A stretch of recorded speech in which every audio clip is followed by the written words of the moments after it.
Yes. May I please, Your Lordship? One matter, it is listed at the serial number 29, and it is a criminal rule, Your Lordship. On the last occasion, it is somewhere mentioned that they have filed a affidavit. So we have not received any affidavit. So without that, I cannot proceed what affidavit they have filed. So that is why I am little accommodation. This appeal is filed by us, Your Lordship, and the matter is already matured. TCR has come. You have informed the other side. Could not able to locate. Earlier, Mr. Kothari is there. Now some Deepa Datta is there. Okay, we will not pass orders now. When the matter is called, we will Then- accommodate. We'll accommodate you. Okay. May I please, Your Lordship? I Yes. beg to mention item 26, madam. So personal difficulty, I could not prepare today, madam. So, You have informed the other side. the government is the other side, madam. Lalit is present. So, second week of June, madam, any day. Heard Mr. Ainuddin, learned counsel for the petitioner who prays for an adjournment on the ground of personal difficulty. He submits that he has informed the learned counsel for the other side regarding his prayer for adjournment, who does not have any objection to the same. Hence, the prayer is allowed. Let this matter be listed after 2 weeks on a date to be fixed by registry. I am glad. May I finish, madam? Item 30. I have to take some instruction from petitioner side. You have Kindly adjourn the matter. informed the other side. Government side. Amicus is also there. Heard Mr. A.B. Siddiq, learned counsel for the petitioner who seeks an adjournment on the ground of personal difficulty. He submits that he has informed the learned counsel for the other side regarding his prayer for adjournment, who does not have any objection. Hence, the prayer is allowed. Let this matter be listed after 2 weeks on a date to be fixed by registry. Please. I beg to mention for the item number 18 of the daily list. Yes. The counsel for the petitioner could not appear today, as well as Lordship, I am for the respondent, Lordship. Kindly, Why it is listed before this court? I'm not on record, Lordship. I'm appearing on behalf of Dr. No, this is a civil matter.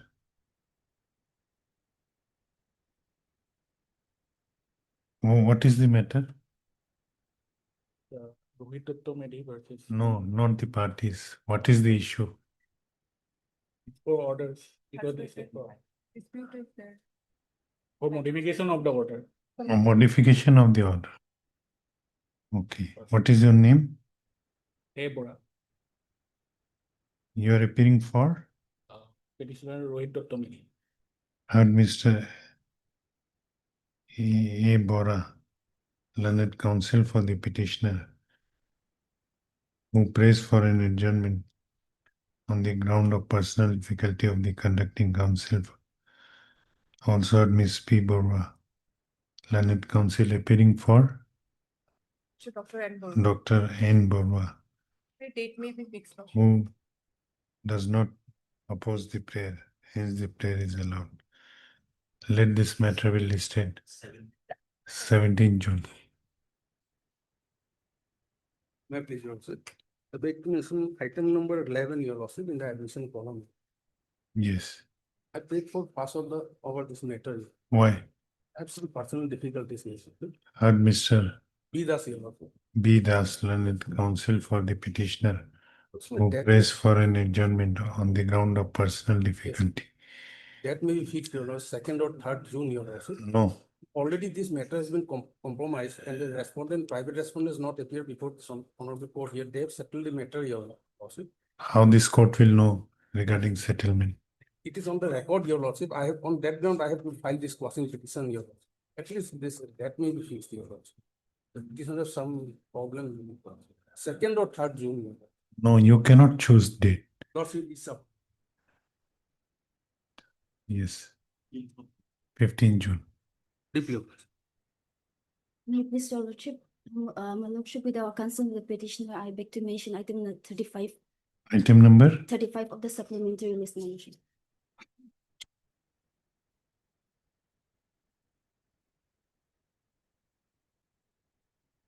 yes.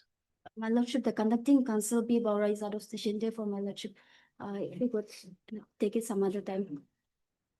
P. Bora or B. B Bora? Bora, You have informed the petitioners. yes, Heard Miss I.L. What's your name? should be Yapto. P. Yapto. Heard Miss P. Yapto, learned counsel appearing for Mr. B. Bora, learned counsel for the respondent, who prays for an adjournment on the ground of personal difficulty of the conducting counsel for the respondent. She submits that she has informed learned counsel for the petitioner regarding her prayer for adjournment, who does not have any objection to the same. Hence, the prayer is allowed. Let this matter be listed on 17th of June. Pledge, my lordship. Lordship, I beg to mention item number 1 and 2. 1 and 2, Lordship.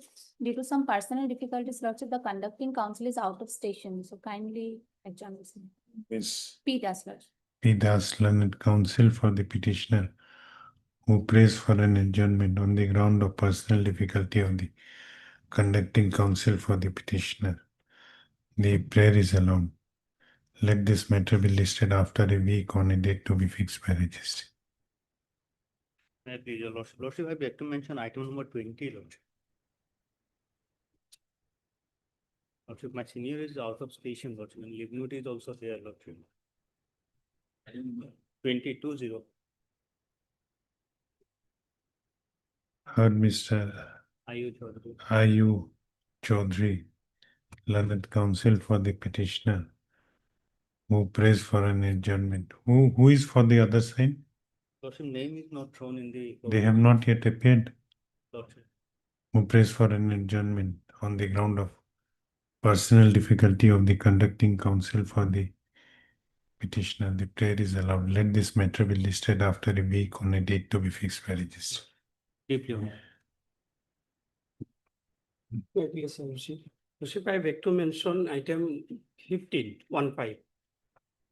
Lordship, due to some engaged counsel difficulties for example. What is your name? Authorised.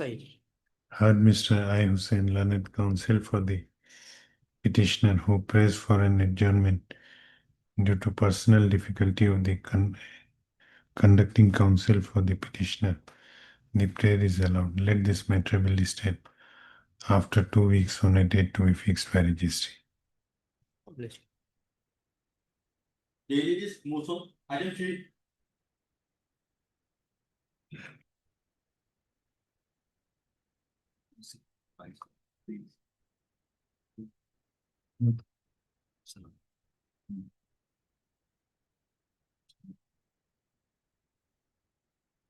How much?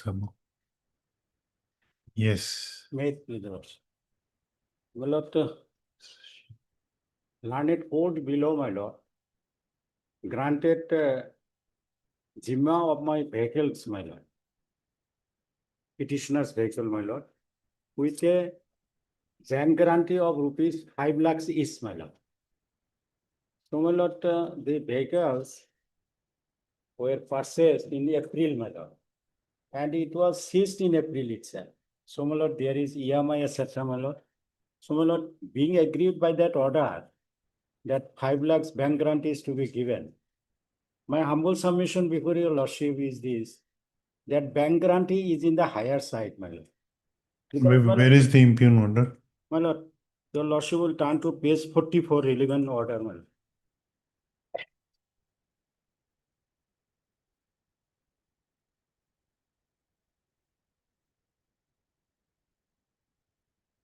Straightly, your lordship can go to the page 45, my lord. The investigating officer shall upon verification so and so rupees 5 lakhs before the investigating officer, bank guarantee. And second vehicle, my lord, that is also 5 lakh. It is an offense under Cattle Preservation Act. My lord, cattle is not given Zimma. Cattle is not given No, Zimma. but the law provides that bank guarantee has to be given. Yes, my lord. So, my lord, my short submission before your lordship, that we are per person, my lord, vehicle was purchased in April itself and it is seized. We are unable to give EMI, my lord. And now Which vehicle? 5 lakhs, my lord, Which vehicle? There are two vehicles. two vehicles, my lord, Both vehicles. both vehicles. So, my lord, 45, one is AS 15, another AS 01.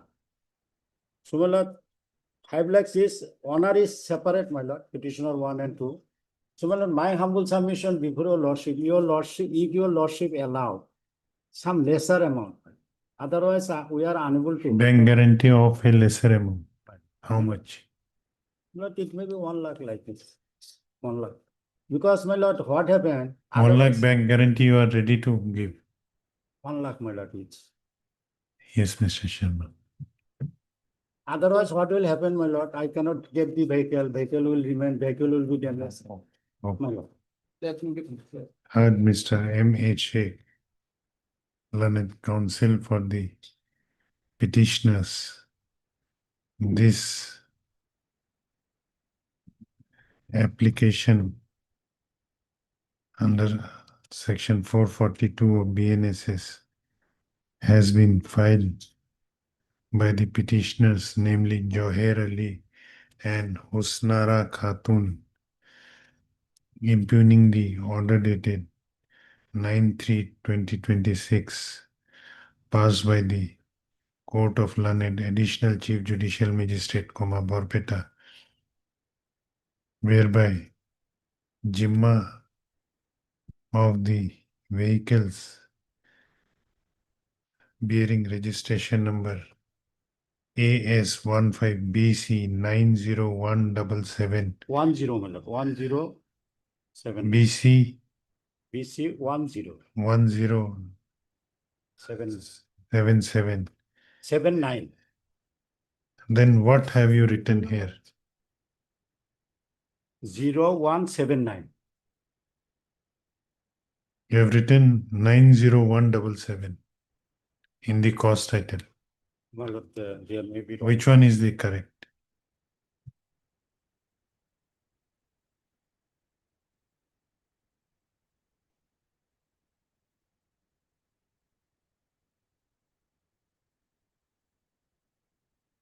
What you have written in your cause title?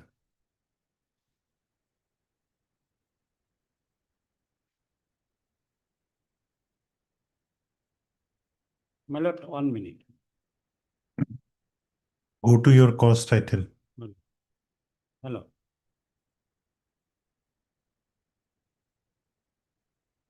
AS 0. Is it 90177? No, my lord, it is AS 15 BC 10179. Your Then lord will see the order first page, my lord. no, then which one is this vehicle which you have mentioned in your My lord, cause? their registration number I am giving, my lord. Your lordship will turn to page. No, I have seen but what have you mentioned in cause title? It is wrongly typed. Yeah. Wrongly typed, my lord. This order reflect that is the correct. AS15BC 0179 within bracket Tata Intra V50 as well as AS01SC 9199. ये read कीजिए तो पढ़िए. Never this sentence. What?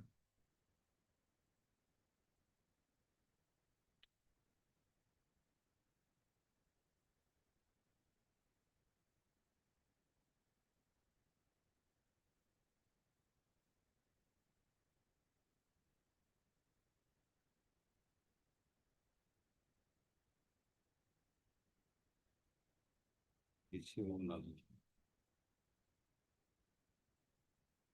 were given to the present petitioners who are the owner of the seized vehicle. The learned counsel for the petitioners has Mr. M.A. Sheikh, the learned counsel for the petitioners has submitted that the petitioners are mainly aggrieved with the quantum of bank guarantee which is required to be furnished by the petitioners. He submits that the petitioners have had purchased both the vehicles in the month of April only, and immediately in the month of April on bank finance and had to pay installment against the loan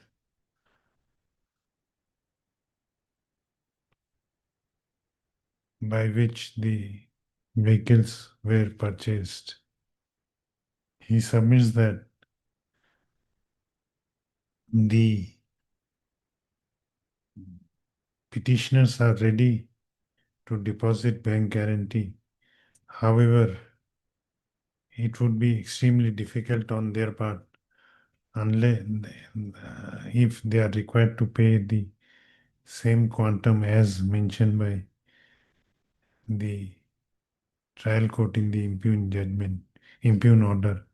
He submits that if the quantum of the bank guarantee is modified to a lesser amount, the petitioners are ready to deposit the bank guarantee. He submits that unless the jimma of the vehicle is taken by the petitioners immediately, there is every possibility of damage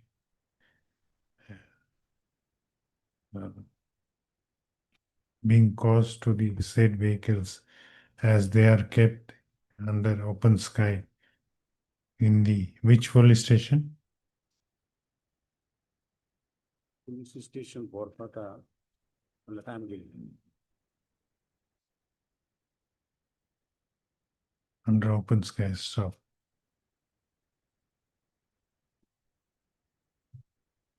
Shorbok Police Station, under Sorbok police station. district Borpata.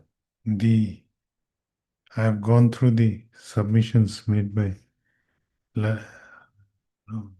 learned additional public prosecutor Mr. B. Sharma does not oppose the prayer.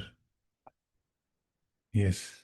Para 4, it is categorically mentioned in the act also, it should be the proportional to the value of the vehicle. At least, some lesser amount, but However, he submits that the amount may be proportionate to the value of the vehicle. I have considered the submissions made by learned counsel for both the parties. The purpose of furnishing a bank guarantee is mainly to ensure that if the vehicles which were seized in the above noted case are required for the purpose of investigation or trial, the owner or the person to whom Jimma has been granted would produce the same immediately. However, imposing however, considering the circumstances as narrated by the learned counsel for the petitioner, that is, the vehicles were newly purchased in the month of April 2026 only. Lot one vehicle April, another in February 2026. April as well as April/February 2026. This court is of considered opinion that the amount of 5 lakh, the bank guarantee to the extent of rupees 5 lakh would be cumbersome on the part of the petitioners. Accordingly, the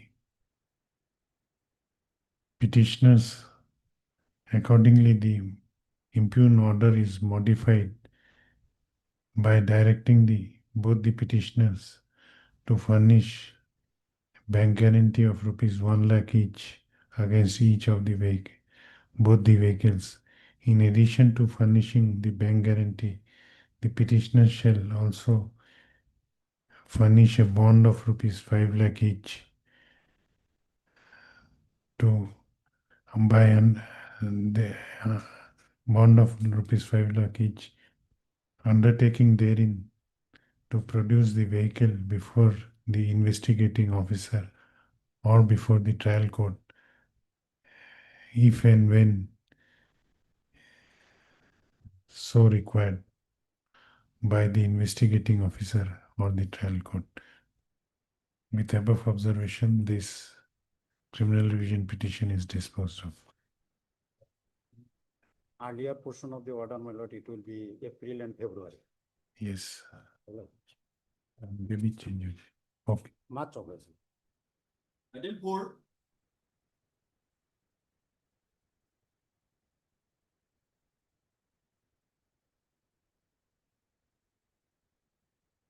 Please, your lordship. So this revision is against an impugn order that was passed by the learned system Shipsagar lordship. What happened in this case, lordship? Three vehicles, lordship. Three cattle-loaded vehicles from 3 different persons were seized by the Demo police, lordship. Then, lordship, 3 persons, lordship, filed a DIMA application seeking custody of the total 41 numbers of cattle, lordship. And by an common order dated, lordship, 11/2/2026, the learned court below has rejected the said prayer, lordship.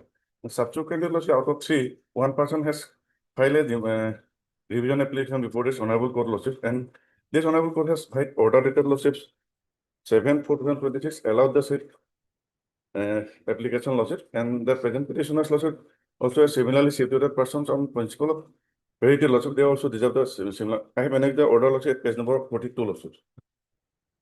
Page number 42, lordship. No, 40 only at page number 43, lordship. Page number 43, may I read, lordship? Yes. Paragraph 3. In connection with the Demo case number 86/2025, police seized 9 cows of the present petitioner Rafiqul Islam, alias Rakibul Islam. It may be stated from some other persons, some other cattle also seized. Some other persons is present petitioner lawsuits. And the present petitioner's lawsuit, 36 numbers of cattle belongs to the 2 petitioners. Before lawsuits, now the 2 petitioners is there. And they are seeking 36 numbers of cattle. So 9 numbers of cattle will be given to 1 Rakibul Islam lawsuit. They are the common petitioner in the learned court below lawsuit.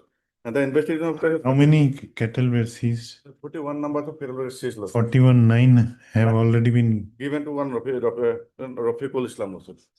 By a common order dated lawsuit 11/2/2026, the learned court below has rejected all the 3 applications. now only 33 cattle remain. Lost. 33 cattle belongs to the 2 present petitioners. They are similarly situated, same affair lawsuit, and the learned court below has rejected the said my application by a common order lawsuit. I have an also that order lawsuit, page number 18 lawsuits. And that order was already allowed, modified by this honorable court. Where is the rejection order? Rejection order, page number 18 lawsuits.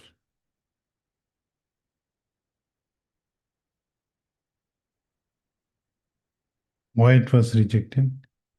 Rejected only because of that lawsuit. The IO has given a report, lawsuit, that the said cattle are not required for a further investigation. And if the cattle is given to the owner of the cattle, lawsuit, it is difficult to ascertain the cattle's home, which cattle belongs to whom petitioner lordship. And that given lordship, the petition was rejected lordship, and the present petitioner has already annexed the cattle parcel. All the description has been mentioned in the said cattle parcel. I have annexed lordship at page number 22 to 41 lordship. All the cattle parcels received, I have annexed lordship, and all the details of the said cattle were mentioned in the said cattle parcel received lordship. Now, where is the rejection order? Rejection order page number 18 lordship.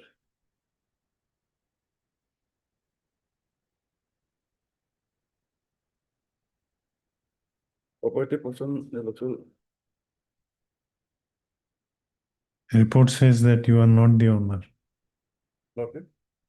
Page 19. Page 9.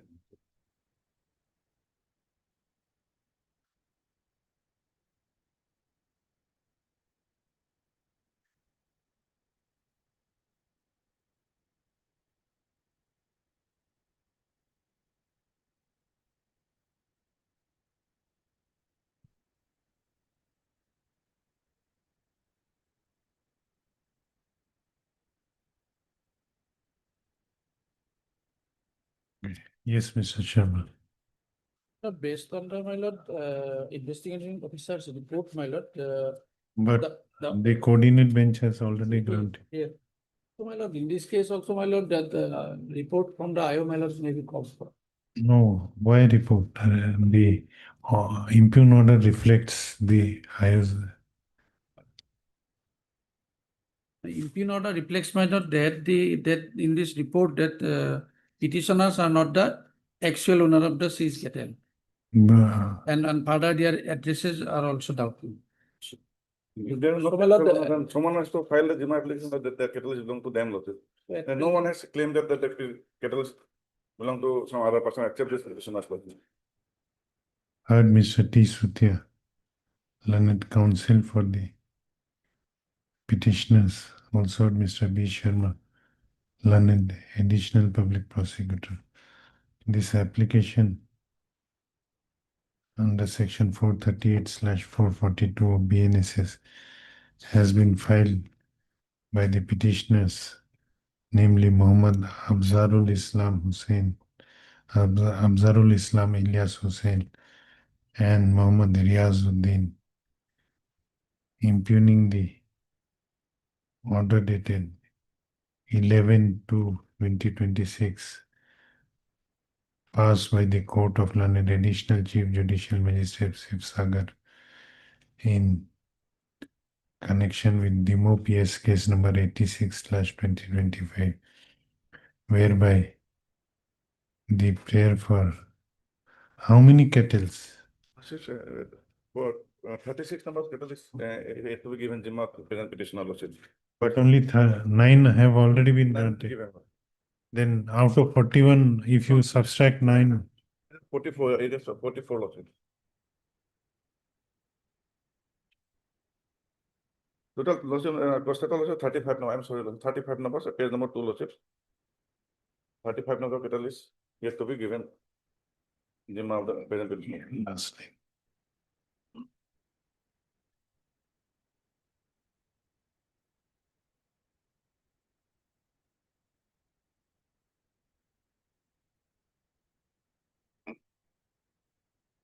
Therefore, grant of Jimma of 36 numbers of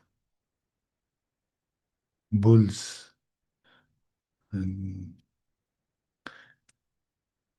which were seized in connection with the above mentioned case was rejected by the trial court. Stop. Learned counsel for the petitioners have submitted that the petitioners, along with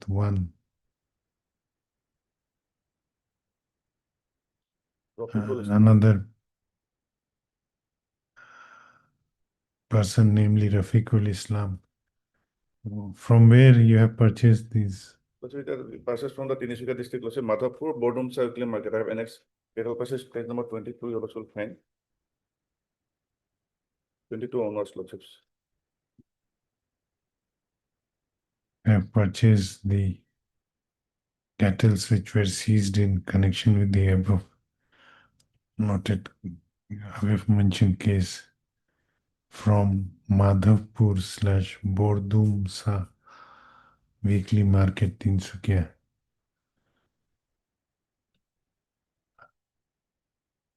and had valid purchase receipt against each of the cattle. However, the trial court, considering the objection made by the investigating officer, declined to grant Jimma of the seized cattle. Learned counsel for the petitioner submits that in the meanwhile, one of the owner of the seized cattle, namely Rafiqul Islam alias Rokibul Islam, had approached this court by filing a criminal revision petition, and a coordinate bench of this court, by its order dated 7/4/2026, passed in criminal revision petition number 142/2026, has granted the Jimma of 9 out of 45 numbers of 9 out of how many seized? In order of it is like 44. 9 out of 44 numbers of seized cattle to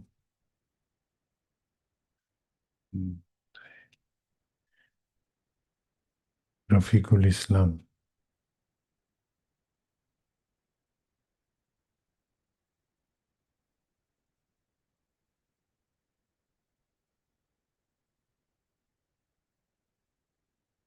On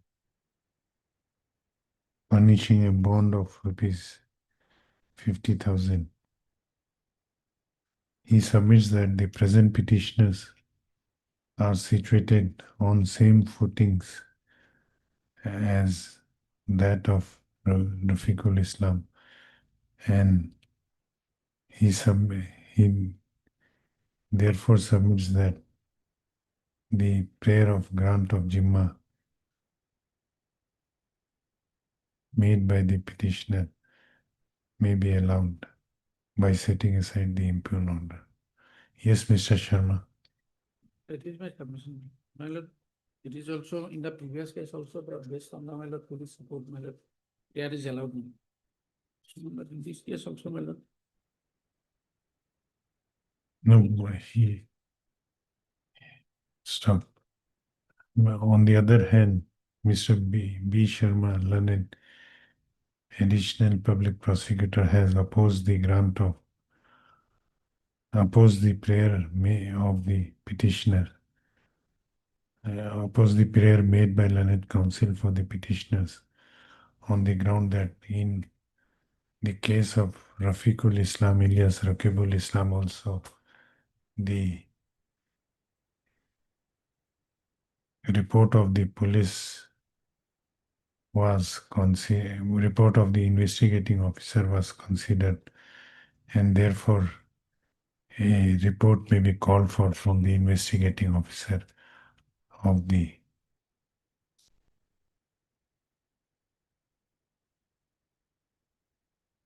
DMO PS case number 86/2025. I have considered the submissions made by learned counsel for both sides and have gone through the materials available on record. So, on perusal of the order dated 7/4/2026, passed in criminal revision petition number 142/2026, it appears that in the said order it has been stated that on perusal of the report of investigating officer, it appears that the investigating officer has submitted before the trial court that the cows are no longer required for investigation. as stop. It also appears that the present petitioners stands on same footing as that of Raqibul Islam, to whom 9 cattle have already been given in Jimma by a coordinate bench of this court. Since the cattle seized in the above mentioned case are no longer required for the purpose of investigation, retaining them with police would serve no purpose. Accordingly, the petitioners are allowed to take Jimma of the remaining 35 numbers of cattle on furnishing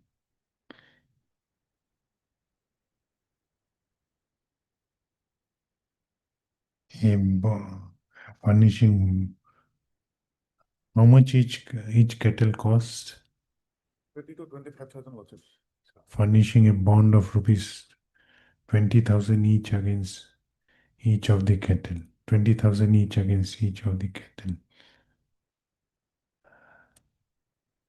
At the time of for each of the cattle before the investigating officer of Dimo PS case number 86/2025. At the time of giving the Jimma of the above mentioned cattle to the present petitioners, an inventory shall be prepared by the investigating officer, and photographs of each of the cattle shall also be taken and kept in the record for future reference.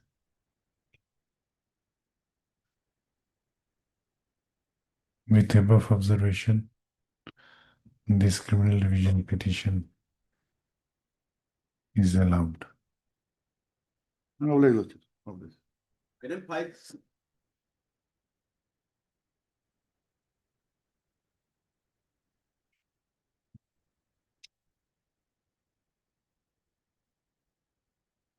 Make matter pertains to dishonor of check amounting to rupees 2 lakhs issued by respondent to the petitioner, and pursuant to which the petitioner initiated proceedings under section 138 of the Negotiable Instruments Act. I take your lordship to the order of the trial court. You were the complainant. I was the complainant. What happened in the? My lord, your lordship first takes the judgment of the. No, what happened in the trial court? That's what. Your lordship takes page number 51. No, you tell me. Yes. I'll not. There in the trial court. Your case was dismissed. Convicted. Convicted under section 138 of the Okay. Negotiable Instruments Act. And Appellate court reversed. in the trial court, the conviction was under section 138, but the sentence was only for a fine or a compensation amount of 50,000, against which we preferred it against the sentence. Inadequacy of the sentence. Only in respect of the sentence. Your lordship sees the judgment of the trial court, the operative part at page 51 for a while. Thereafter, what happened? Now, in the appeal, the order of the learned trial court was upheld. You are aggrieved with We this. are aggrieved with both this, and we have. Mr. D. Chakravarti, learned counsel for the petitioner. This criminal revision petition under section 438/442 of BNSS 2023 is directed against the judgment and order dated 26/3/2026 passed by the Court of Learned Sessions Judge, Bongaigaon, in Criminal Appeal number 19/2023, whereby the judgment of the trial court, that is the court of Additional Chief Judicial Magistrate. Additional Chief Judicial Magistrate, passed in NICR case number. Additional Chief Judicial Magistrate Bongaigaon. Yes. Bongaigaon, passed in NICR case number 22/2020 on which date? 31/7/2020. On 31/7/2023 23. was upheld. Stop. Issue notice to the respondents and call for the records of the appellate court as well as of the trial court. Registry to take steps for requisitioning the records. The petitioner shall take steps for issuance of notice upon the respondent by speed post as well as by usual mode within 7 days from the date of this order, returnable on 26th June. But the 50,000 that was awarded, that has also not been paid till date. You go for that. But along with the notice, if there can be an interim direction. What interim? To direct me You to- pray before the trial court. Okay.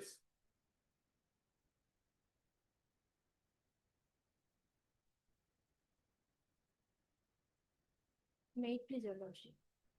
The petitioner accused is herein before your lordship for setting aside the order dated 23/3/26 lordship. By recalling the order dated 18/3/25 for closing, as the order dated 18/3/25 is for closing the evidence of the accused petitioner.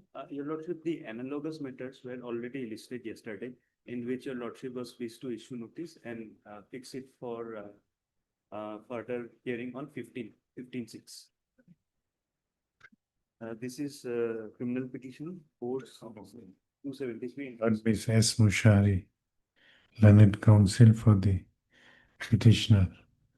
This criminal revision petition has been filed by the petitioner, Mr. Deepam Jyoti Bora, impugning the order dated 23/3/2026, whereby the prayer made by the present petitioner before the trial court to recall the order dated 18/3/2025, by which the evidence of the petitioner / accused was rejected by the trial court, that is the Court of Judicial Magistrate First Class, Kamrup Metro in CR within bracket NI case number 6360/2018. Issue notice to the respondent.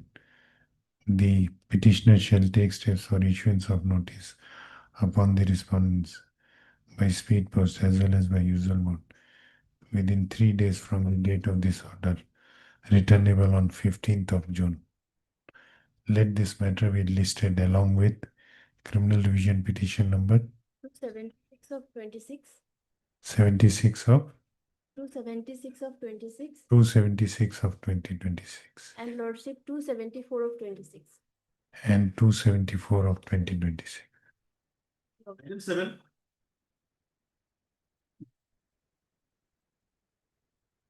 Back with the lordship.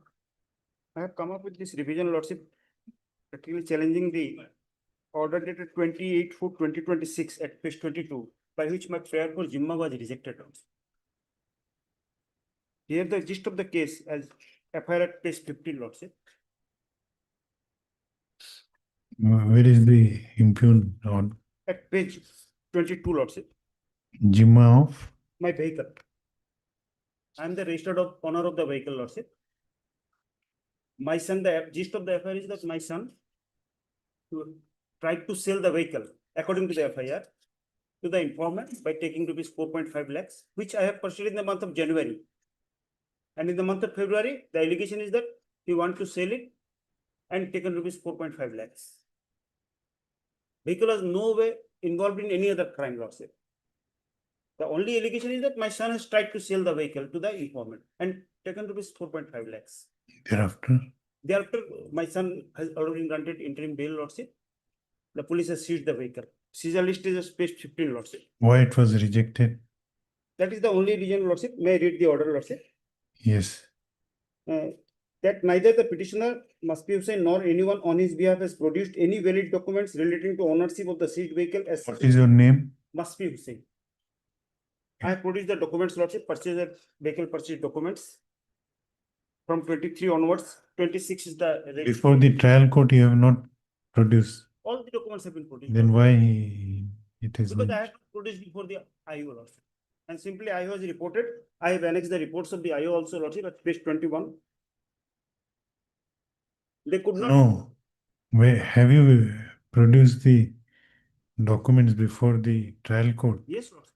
Then why it is mentioned that neither the petitioner nor the Because it is based on the report of the IO, Lordship, page 21, Lordship. Kindly turn to page 21, Lordship. The IO has mentioned, yes, the above mentioned vehicle is seized in connection with the incident case. Unable to verify the actual owner of the above mentioned vehicle because the owner of the vehicle is not produced any documents relating to the vehicle. Therefore, I am unable to ascertain the actual ownership of the vehicle. That has been reproduced in the order. yes. Where is your RC? I have given at page 26, Lordship. 25 onwards, all documents, the purchase bill, the delivery note at page 24, sales certificate at page 25, and RC at page 26. It is more than 3 months, Lordship. Vehicle is kept in open at the Roha police station compound, Lordship. Where is the statement in the petition that you have produced the documents before the trial court? In spite of that, 10, para 10, Lordship.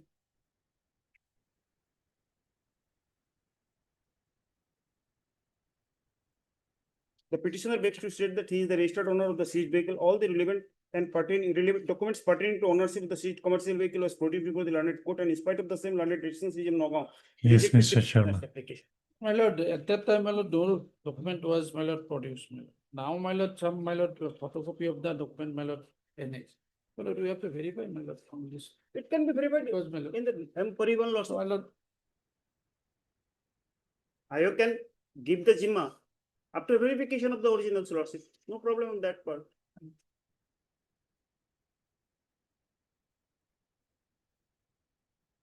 Vehicle is no way connected with any offense.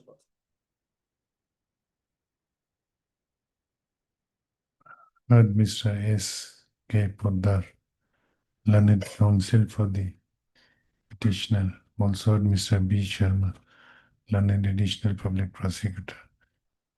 This application under section 438/442 of BNSS has been filed by the petitioner, namely Mohammed Maspi Hussain, impugning the order dated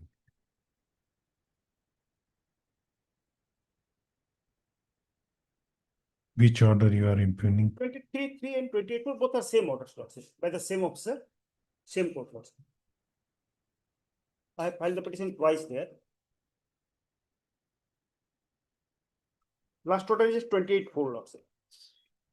Impugning the orders dated 23/3/2026 as well as 28/4/2026 passed by the Court of Learned Additional Chief Judicial Magistrate Magaon in Roha PS case number 29/2026, whereby the prayer for grant of Jimma of the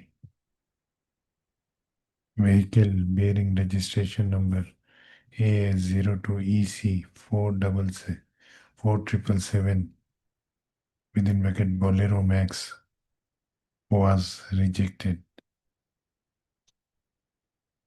Learned counsel for the petitioner has submitted that on the basis of an FIR filed by one Ina Hoka Zimo on 23/2/2026, the inter alia alleging that the son of the petitioner has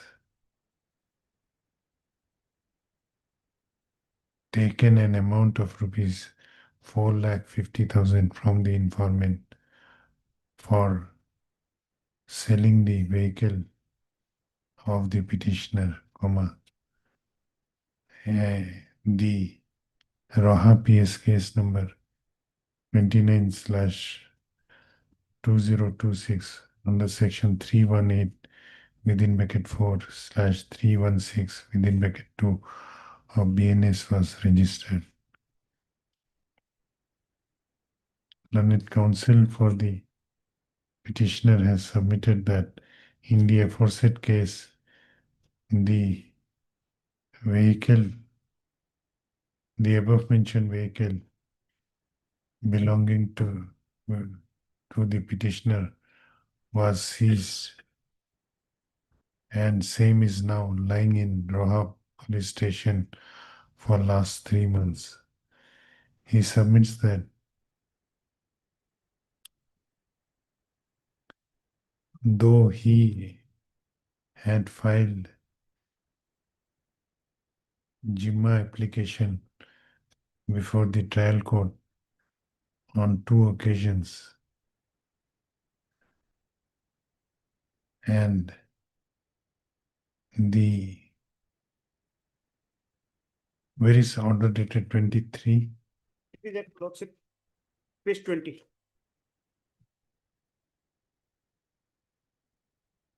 On 2 occasions and on both on and he has also produced the certificate of registration which is in the name of present petitioner and other documents before the trial court. However, trial court, without considering the said documents, merely on the basis of report of the IO,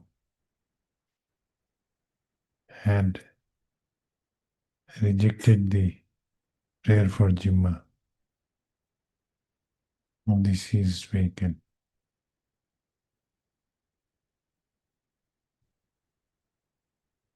What is the citation of Sundarlal?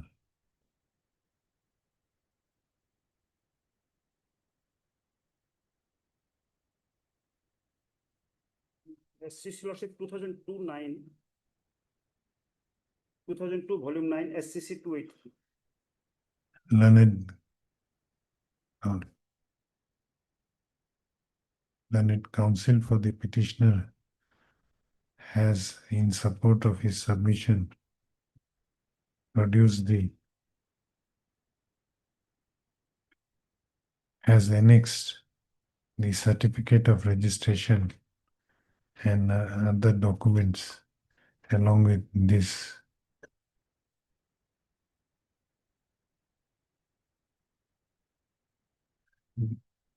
revision petition and has prayed that the considering the fact that the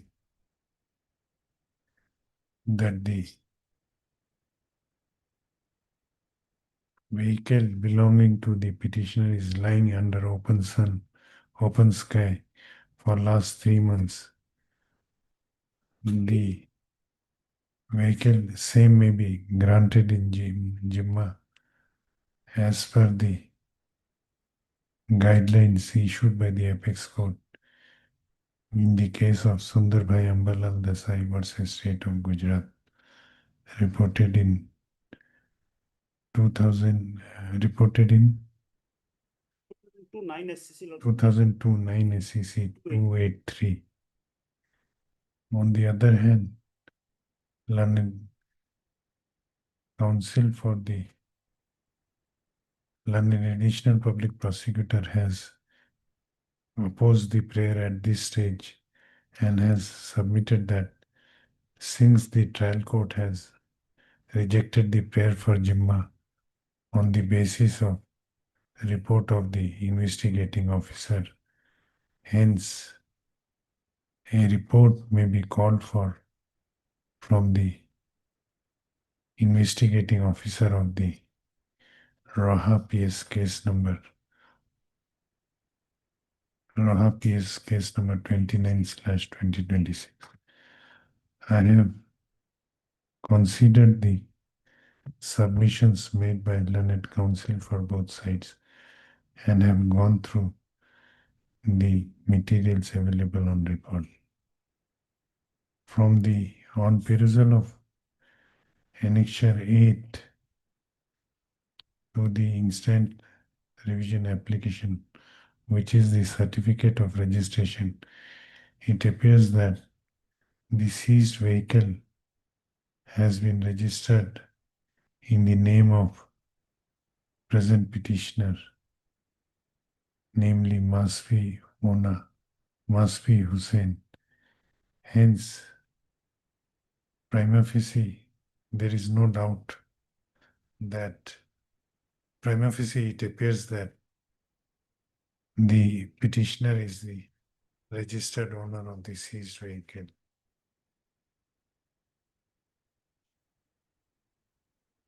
It also appears that in the instant revision petition, which is supported by affidavit, the petitioner has contended that he had produced all the documents of ownership before the trial court. However, on perusal of the impugned order, it appears that trial court has not made any whisper about production of said documents by the petitioner. Rather, it has rejected the prayer for Jimma on the ground that on the basis of the report of investigating officer, where it has been stated that the petitioner has not produced any valid document relating to ownership of the seized vehicle.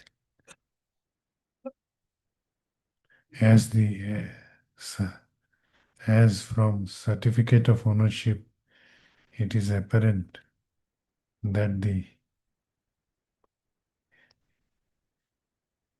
petitioner certificate of registration annexed along with this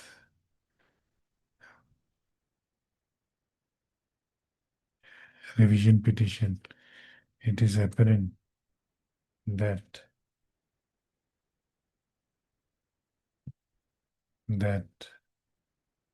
the petitioner is the registered owner of the seized vehicle, and as in case of seizure of the vehicles in connection with criminal cases, the apex court has observed in the case of Sundar Bhai Ambalal Desai versus State of Gujarat Supra that whatever be the situation, it is of no use to keep seized vehicle in police stations for long period. And it is for the magistrate to pass appropriate orders immediately by taking appropriate bond as well as security for return on this said vehicle if required at any point of time. Under such circumstances, this court is of considered opinion that retaining the vehicle, seized vehicle in police station would amount to would be of no use at this stage if same can be produced by the petitioner for the purpose of investigation as and when required. Will do, Lordship. Accordingly, the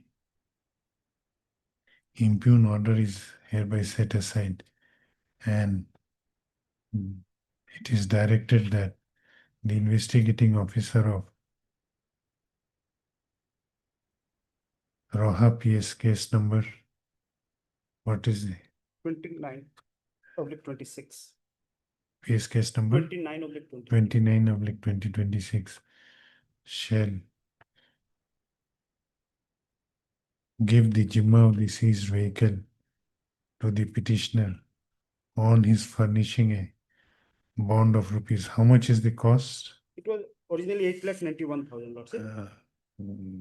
Bond of Makes the page 23 value. bond of rupees 8 lakhs. Undertaking therein that he shall produce the vehicle if and when required for the purpose of investigation as well as in the trial. At the time of giving the Jimman of the said vehicle, a proper Jimmanama shall be prepared, as well as inventory of the vehicle shall also be prepared. The IO shall also take photographs of the vehicle from different angles and keep the same along with the case record. With above observation, this revision petition is disposed.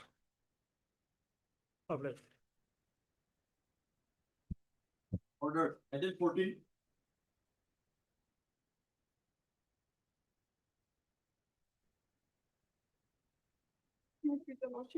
Lordship, as per last court order is my lord, the service upon respondent number 2 is awaited, my lord. Heard Miss PM Ahmed. P.N. Ahmed, learned counsel for the petitioner.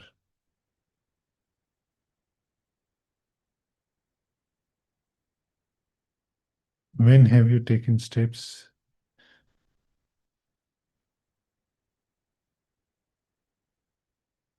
On the 7th of January.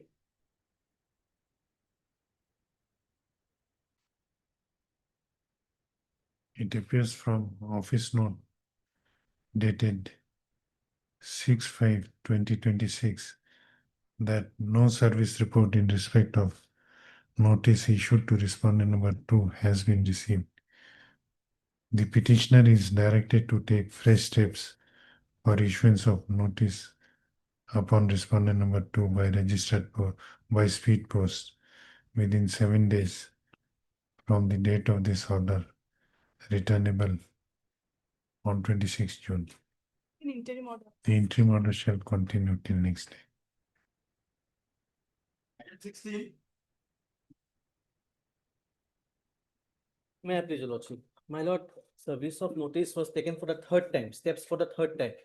Even this time, the office note says that neither AD card nor unserved notice has returned, my lord. When have you taken?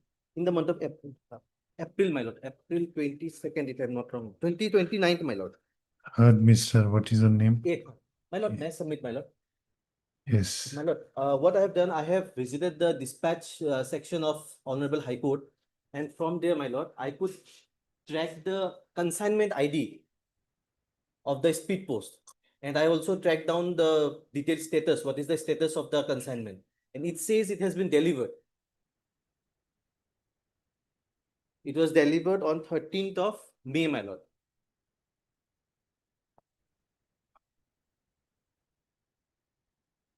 Seventh of May, my lord. Sorry, my lord. We'll list it on Monday. Ask the registry to verify. My lord.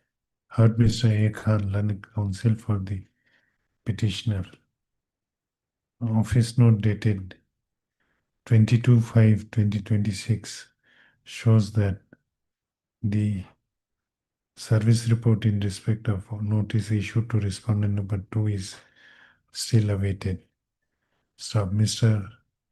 Khan, learned the learned counsel for the petitioner has submitted that he has obtained the consignment number of the notice issued to respondent number 2 from registry of this court and has obtained the postal track consignment report of the said consignment, and it shows that the item dispatched was delivered to the addressee on 7/5/2026. Stop. Registry to verify the same and put up an appropriate note on next week at the date on 3rd of June. My lord. My lord, interim may kindly be continued. The interim order shall continue till next day. Apply upon. Item 17.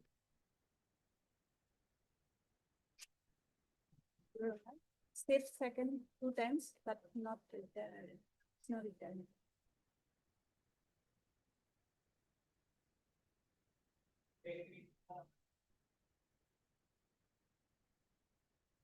Not willing to take.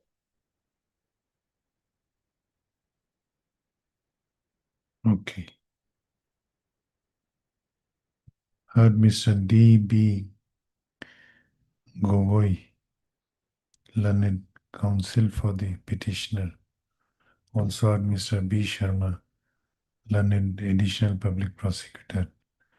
On perusal of office note dated 22/5/2026, it appears that service report in respect of notice issued to respondent number 2 has not yet been received. Stop.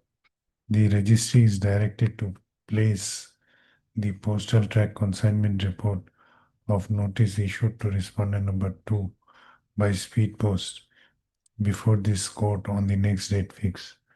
Let this matter be listed again on 10th of June. Item 19.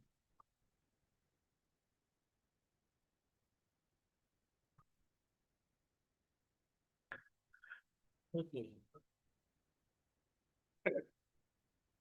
By the instant criminal petition or lawsuit, we have challenged the FIR. Subsequently, by the to that, charges have been filed. So we have filed the connected IA, putting on challenge the charge sheet, madam. LCR has come. It is ready for. Lordship, we will file the reply affidavit, but we just need some time, Lordship. Last occasion also they took time. Actually, Lordship, the senior is suffering some medical issues. That is why she's out of station. We are unable to prepare the document, but in 2 weeks' time. How much time? 2 weeks' time. My lord, in that case, my objection may be recorded and it may be fixed. Okay. If it's possible on 8, my lord. Heard Mr. A. Roy, learned counsel for the petitioner. Also heard Miss, what is her name? K. Das. K. Das, learned counsel for respondent number 2, as well as Mr. B. Sharma, learned counsel for the state respondent. Learned counsel for the petitioner has submitted that the instant criminal petition has been filed by the petitioner impugning the FIR lodged against the petitioner, on the basis of which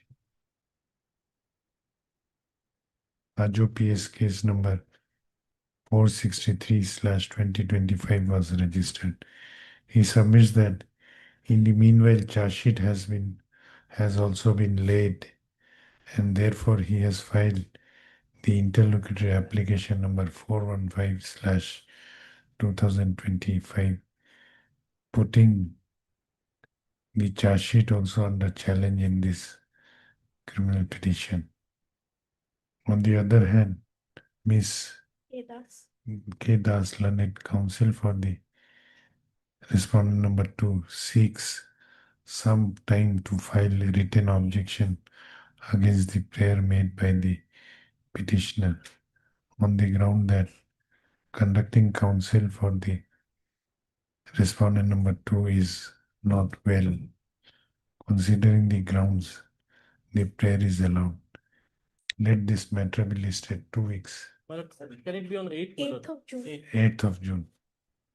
Let it. My objection may be like to have prayer for adjournment. Though Mr. A. Roy has objected to the prayer, however, considering the ground stated by the learned counsel for the respondent number 2, the prayer is allowed.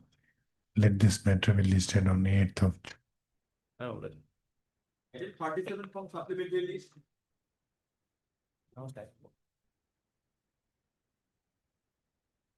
Yes, my lords, in this case, my lords, we are to file the additional affidavit. So sometime may be allowed because we have already filed that title suits to before the lower courts. What additional affidavit? About some other person that has entered into the suit plot of lands there, and we have already approached before the trial. court. Why you have filed this criminal petition? What you are challenging? That's the surrendering the. My lords, in this case, my lords, the police, you honors, my lords, with the help of the local administrations and some other land mafia forcefully evicted me from the scheduled plot of lands. No, this is not an eviction case. You have challenged No, again, the actions of the police. framing of charges under section 376. Sorry, my lord. You have taken a This is the. Okay, this is the CUT. Purpose. My lord, sorry. This is the. you are not aware about 376 to first 376 from the FRS and from the charts. when have you taken steps? We have already taken statement. Okay. Heard Mr. What is your name? Why is it there? Heard Mr. Vaisek, the learned counsel for the petitioner. On perusal of the office note dated 25/5/2026, it appears that service report in respect of notice issued to respondent number 2 is still awaited. Stop. The registry is directed to place the postal track consignment report of the notice issued to respondent number 2 through speed post before this court on the next date fixed. Let this matter be listed 10th of June. Black man, sorry. Admission, item 8.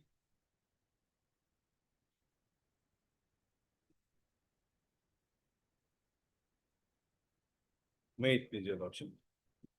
Challenging a complaint, your lordship, lordship may kindly peruse the complaint which starts at page 13.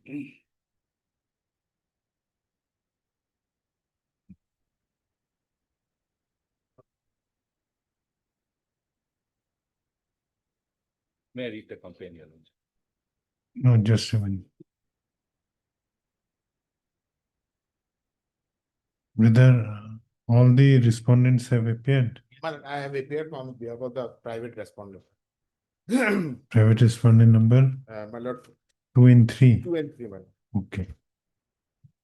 Yes. Now, Mr. Deori, what is your case? Lordship, the allegation is that I have taken some money from the private respondents in lieu that I will give them cattle, but I failed to do so. That is why they have filed a complaint. But in my respectful submission, your lordship, 406, 420 are not attracted.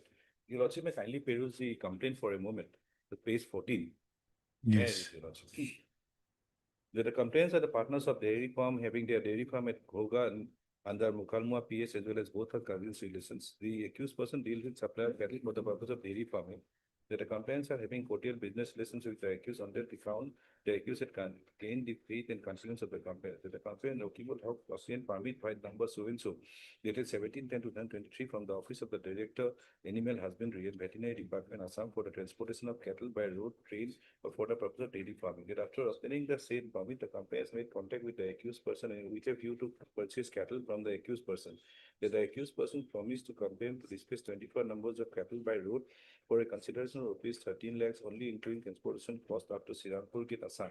Thus, the accused person demanded an amount of rupees 7,80,000 only in advance from the complainant, that the complainants agreed upon the conditions of the accused person and promised to make the payment through bank. That the complainant number 2, Mustafa Ali, has got good knowledge and experience about cattle for dairy farming purpose, and he used to visit the state of Punjab for purchasing advanced breed of cattle for the purpose of dairy farming. And thus, the complainant number 1, Rakibul, asked his partner Mustafa Ali to visit Amritsar state of Punjab for purchasing cattle for the dairy farm, and Mustafa Ali also agreed upon.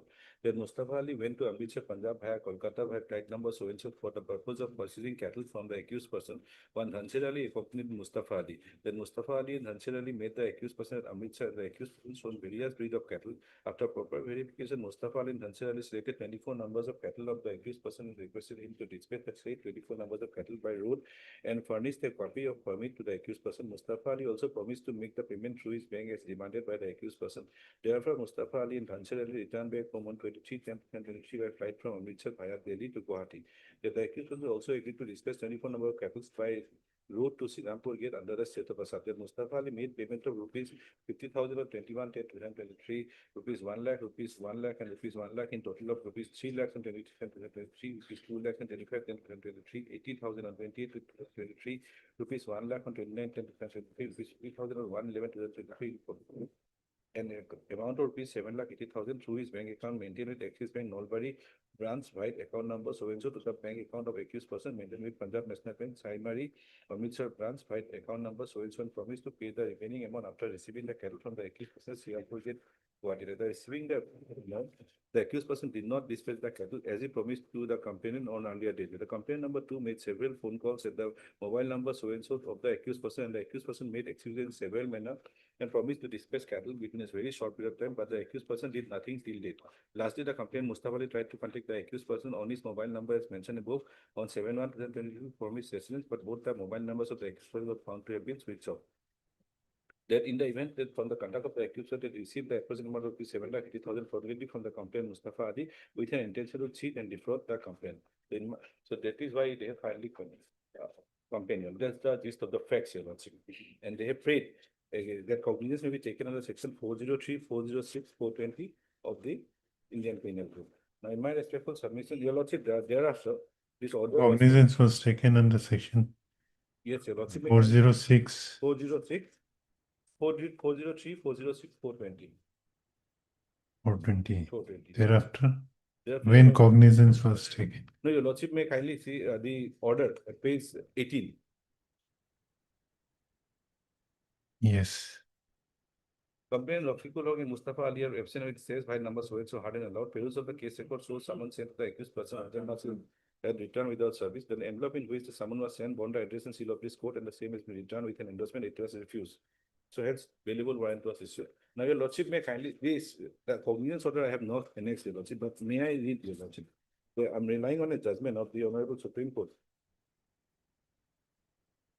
2019. What have you impugned in this?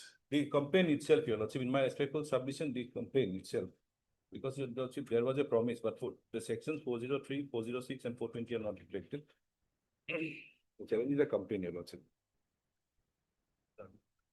Para 14, Your Lordship, this is 2019 9 SEC 148, Satish Chandra Ratanlal Shah, versus State of Gujarat. No, civil hearing. I'm relying on paragraph number 14, Your Lordship. Yes. Moreover, this court in a number of cases has usually cautioned against criminalizing civil disputes such as breach of contractual obligations. Referred to Gyan Singh versus State of Punjab, place the intent to criminalize only those breaches which are accompanied by fraudulent, dishonest, or deceptive inducements which resulted in involuntary and insufficient transfers under section 415 IPC.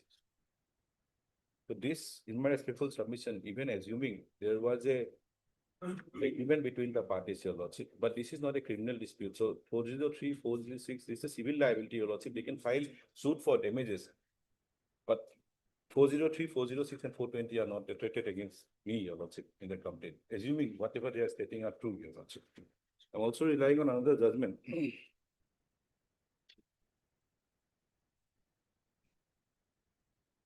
2004 SEC 168.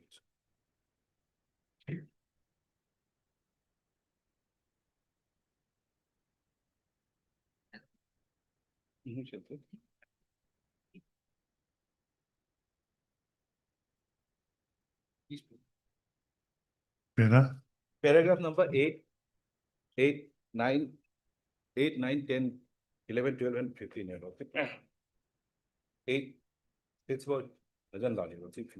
May I read, Your Lordship? Yes. In the case of Haryana versus Bhajan Lal, this court in the background interpretation of various relevant documents to the code of criminal procedure under 14 or the chapter 14 of the principles of law enunciated in this code in a series of decisions relating to the exercise of extraordinary power under 226 or the inherent powers under section 482 gave the following categories of cases by way of illustration wherein such powers could be exercised either to prevent abuse of the process of the court or otherwise or to secure the ends of justice, making it clear that it may not be possible to lay down any precise, clearly defined and sufficiently generalized and inflexible guidelines or rigid formula to give an exhaustive list of myriad kinds of cases wherein such powers should be exercised. Now, Lordship, I'm not reading the because this is the horizontal guidelines. I'm reading paragraph 9, Your Lordship. Yes, continue. In the decision, this court added a note of caution to the effect that the power of quashing a criminal proceeding should be exercised very sparingly and with circumstances, and that too in the rarest of the rare cases. The principles laid down in this decision have been followed in general. Several decisions of this court, like Dupam Deol versus State of Bhopal Singh, Sarjesh Bazar, State of NCT, New Delhi, State of Kerala. The question is whether the case of the appellants comes under any of the categories enumerated in the State of Haryana versus Bhajan Lal. It is a case where the allegations made in the first information report or the complaint, even if they are taken in their face value and accepted entirely, do not make out a case against the accused. For determination of the question, it becomes relevant to note the nature of the offence alleged against the appellant, the ingredients of the offence, and the arguments made in the complaint. On reading of the complaint, portion of which has been extracted earlier, it is clear that the main offence alleged to have been committed by the appellant is cheating, punishable under section 420. Cheating is defined in section 415 of the code is under whoever by deceiving any person fraudulently or dishonestly induces the person so deceived to deliver any property to any person or to consent that any person shall retain any property or intentionally induce the person so deceived to do or omit to do anything which he would not do or omit if he were to be deceived, and which act or omission causes or is likely to cause damage or harm to that person in body, mind, impression, or property said to cheat. A dishonest concealment of facts is a deception within the meaning of this section. This section requires deception of any person, fraudulently or dishonestly inducing the person to deliver any property to any person or to consent that any person shall retain any property, intentionally inducing that person to do or to omit anything which he would do or omit if he were to so deceive, and which act or omission causes or likely to cause damage or harm to that person in body, mind, reputation, or property. On reading of the section is manifest in the definition. There are set forth two separate classes of acts which a person deceived may be induced to do. In the first case, he may be induced fraudulently or dishonestly to deliver any property to any person. The second class of acts set forth in this section is the doing or omitting to do anything which the person deceived would do or not to do or omit to do if we were to so deceive. In the first class of case, the inducing must be fraudulent or dishonest. In the second class of acts, the inducing must be intentional but not fraudulent or dishonest. In determining the question, it has been kept in mind the distinction between mere breach of contract. Lordship, in determining the question, it has to be kept in mind that the distinction between mere breach of contract and the offence of cheating is a fine one. It depends upon the intention of the accused at the time of inducement, which may be judged by his subsequent conduct, but for this subsequent conduct is not the sole case. Mere breach of contract cannot give rise to criminal prosecution for cheating unless fraudulent or dishonest intention is shown right at the beginning of the transaction. So there was no intention, Your Lordship, at the beginning of the transaction in my case. How can you say? Because, Your Lordship, even assuming there was a contract, Your Lordship. There was a contract that he will give. They have not paid the entire amount, Your Lordship. They have only paid 7,80,000, not the entire amount. The contract was not fulfilled, Your Lordship. And it was a contractual obligation, Your Lordship. Mere breach of contract, mere breach of contract cannot give rise to criminal prosecution for cheating unless fraudulent or dishonest intention is shown right at the beginning of the transaction. That is the time when the offence is said to have been committed. Therefore, it is the intention which is the gist of the offence. To hold a person guilty of cheating, it is necessary to show that he had fraudulently or dishonest intention at the time of making the promise. From his mere failure to keep up promise subsequently, such a culpable intention right at the beginning, that is when he made that promise, cannot be presumed.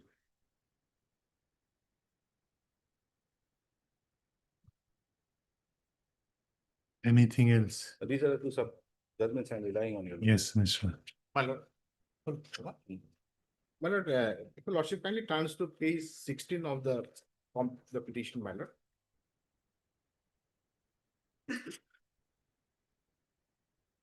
My lord, only 3 paragraphs I want to, my lord. Paragraph 12, my lord. That after receiving the aforesaid amount, the accused person did not dispatch the cattle as he promised to the complainant on earlier. Then next paragraph, that the complainant number 2 made several phone calls at the mobile number so and so. Of the Which paragraph, which, page 16, paragraph 13. Madam. yes, That the complainant number 2 made several phone calls at the mobile number so and so of the accused person. And the accused person made excuse in several manners and promised to dispatch the cattle within a very short period of time. But the accused person did nothing till date. Then the next paragraph, paragraph 14, my lord, that lastly the complainant Mustafa Ali tried to contact the accused on his mobile number as mentioned above on 7/1/24 from his residence, but both the mobile numbers of the accused person was found to have been switched off. So, my lord, the my submission will be, my lord, the dishonest intention was from the very beginning, my lord. how can you say? My lord, because, my lord, we have paid the money and they are supposed to deliver the cattle, my lord. But when we made a phone call, my lord, they switch off the phone call, my lord. They have not received the sale.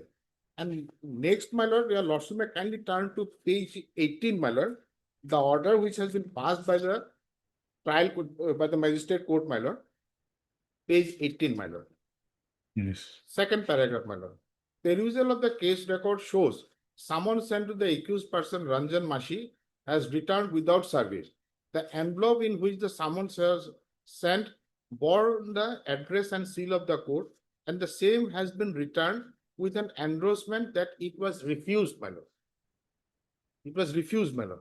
The summons was sent by the registered post, and so from the above, a presumption may be drawn that the addressee that the accused person had refused to receive because he was aware of the nature of the contents of the post in order to evade the service of the summons. So, my lord, his conduct, my lord, says so, my lord. From the very beginning, my lord, it was a dishonest intention, my lord. Now, my lord, my friend is saying the breach of contract, my lord. My lord, for example, my lord, there is a contract that I will pay you such amount and you deliver me a fridge, my lord.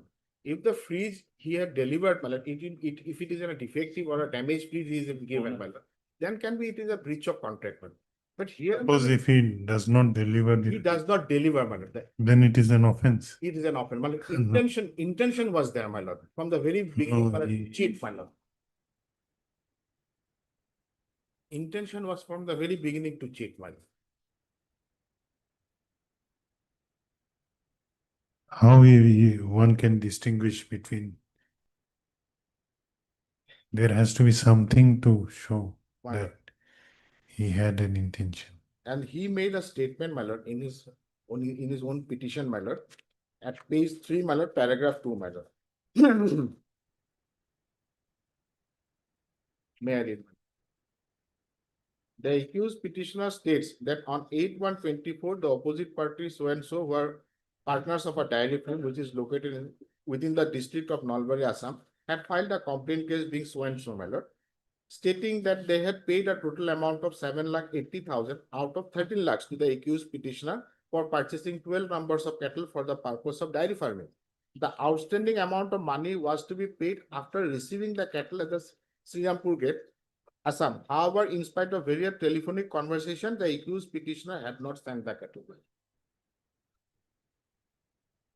No, fact of breach of Yes. contract is admitted. My lord. But in the breach of contract, my lord, there is a distinction, my lord, cheating and breach of contract. Yes, how this court My will, lord, suppose if it is a breach of contract, my lord, if there is a contract, my lord, that I will pay you such and such amount, you will deliver me a fridge, my lord. And if he delivers the fridge, my lord, it is in a damaged condition or No. a defective one, it may amount to, my lord, breach of contract. no. If your intention to deceive the other was at the very beginning, Yes, my lord. then it may amount to cheating. Yes, my lord. So in the But instant, what are the materials to Right. show that how it is distinguished from cheating and, cheating, civil wrong? my lord. How it is an, My lord, their conduct shows, my lord, after we have given the money, my lord, when we requested over phone to deliver the same, and my lord, he switched off the phones, my lord. So the intention was there, my lord. Dishonest intention, my lord. okay. Heard Mr. T. Deori. learned counsel for the petitioner. Also heard Mr. N.J. Datta, learned counsel. This is a complaint case. A complaint. Learned counsel for the respondent, 2 and 3, as well as Mr. K. Bosho. You have anything to submit? You may also assist the court. My lord, proposal from the end, my lord, in normal, my lord, in general parlance, my lord, let's see, there is a proposal that I buy something and something, my lord, come out in the thing, then it is a normally, my lord, civil dispute.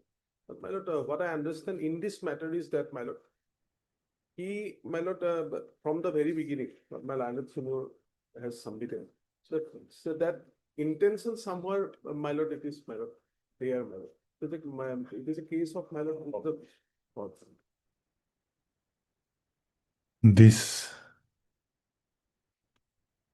criminal petition under section 528 of BNSS 2023 has been filed by the petitioner Shri Ranjan Masi. Can I quickly? Yes, yes. Ranjan Masi for quashing the proceedings of complaint case number 8/2024 pending in the Court of London, Subdivisional Judicial Magistrate, Sadar, Nalbari, under section 403/406/420 of the Indian Penal Code.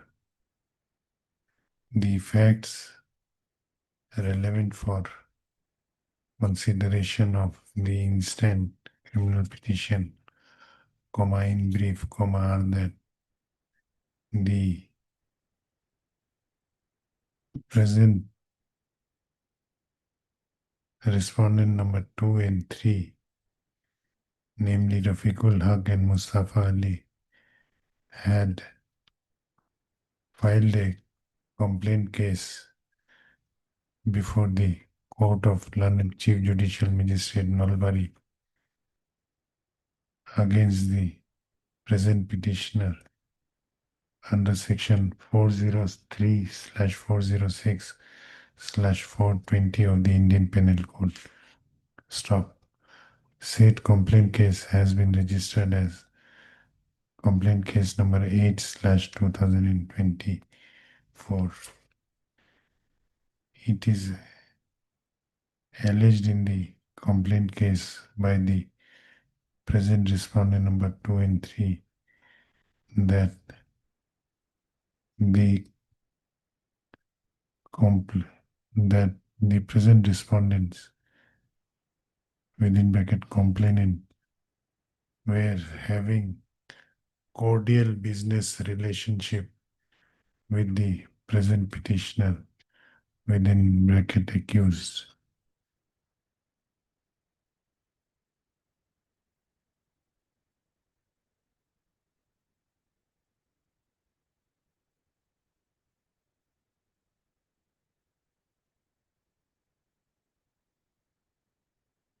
It is further stated that the respondent number 1 had obtained a permit bearing number 839 dated 17/10/2023 from the Office of the Director of Animal Husbandry and Veterinary Department for transportation of cattle by road for the purpose of dairy farming.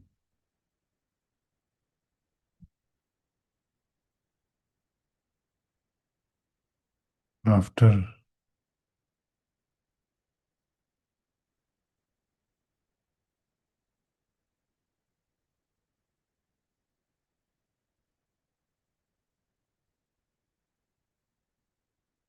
thereafter, the said respondent number 1 within bracket accused. Thereafter, the present petitioner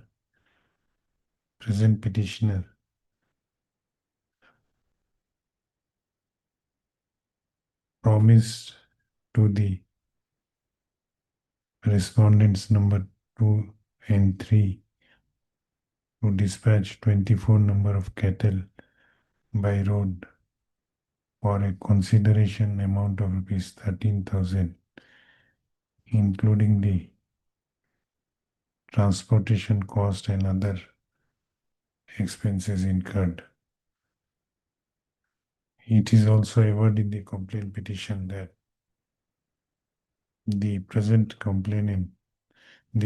petitioner demanded an advance amount of rupees 7,80,000 from the respondents,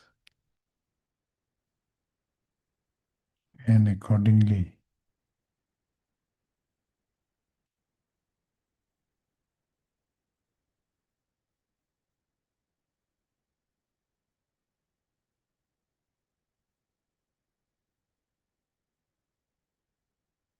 who is Mustafa Ali? The complainant. Number 3. Accordingly, the respondent number 3 made a payment of 7,80,000 to the present petitioner through bank transactions on different dates,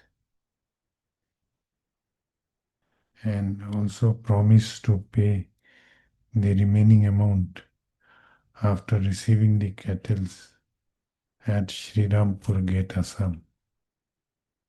However, it is alleged in the complaint petition that after receiving the advance amount, the present petitioner did not dispatch the cattle as promised to the respondent/complainant. Stop. It is further alleged in the complaint that thereafter respondent number 2 made several phone calls to the petitioner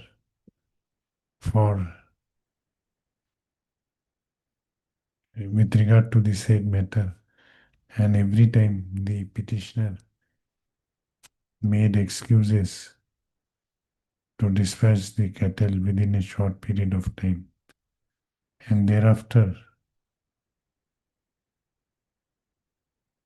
he stopped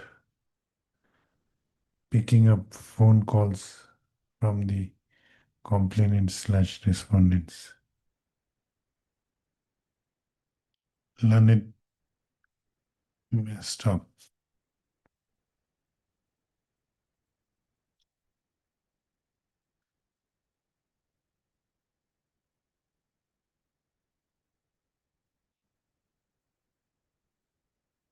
Learned counsel for the petitioner has submitted that on the basis of the complaint filed by the respondent's complainant, the trial court has taken cognizance of offense under section 403, 406, and 410. 403/406/420 of Indian Penal Code against the present petitioner, though he submits that he could not annex the order of taking cognizance in the instant criminal petition. He also submits that though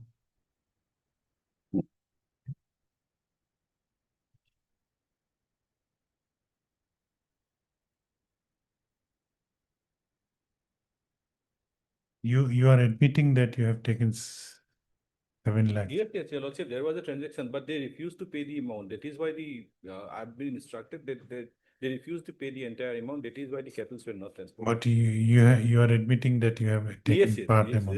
yes, your lordship. I'm admitting that. The learned counsel for the petitioner submits that though the present petitioner agrees that there was a transaction, there was an agreement between the parties regarding supply of the cattle. However, he submits that after giving the advance amount, the respondents declined to give the remaining consideration amount to the present petitioner, and therefore the cattle could not be supplied to them. He further submits that the facts of this case is even if it is admitted, would give rise to only civil dispute, as there is at best a breach of contractual obligation.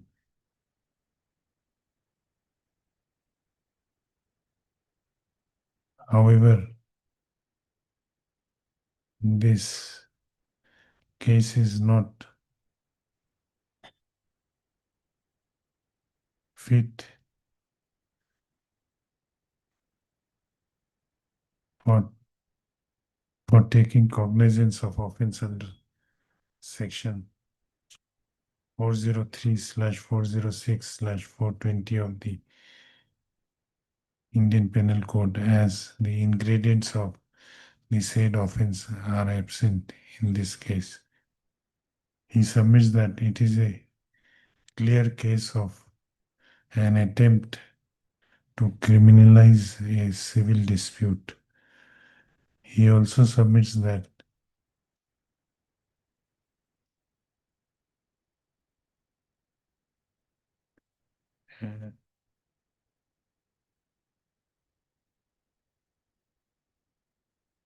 the facts narrated in the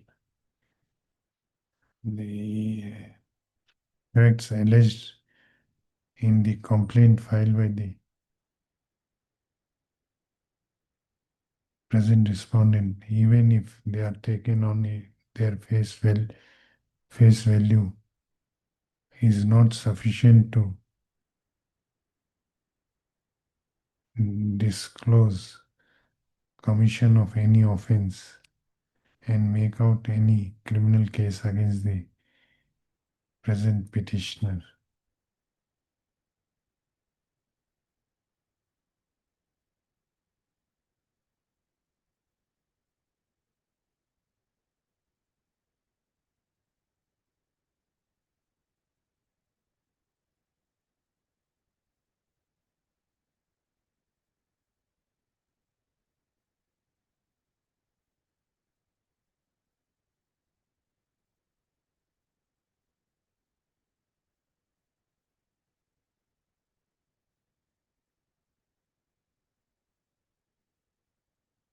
He submits that this is not a case where the petitioner has, at the inception of the contract, induced the respondents fraudulently or dishonestly to part with the advance amount paid to him. He submits that since the respondents have also failed to honor their part of the contract by remaining the balance amount, the agreement could not be honored and a civil dispute arose between them. He submits that this is at best a case of mere breach of contract, and as such it is a fit case to invoke the jurisdiction of this court under section 528 of the BNSS to quash the proceedings of complaint case number 8/2024. He therefore prays for allowing the instant criminal petition and set aside and quash the proceedings of complaint case number 8/2024, which is pending before the Court of Learned Subdivisional Judicial Magistrate Sadar Nalbari. Stop.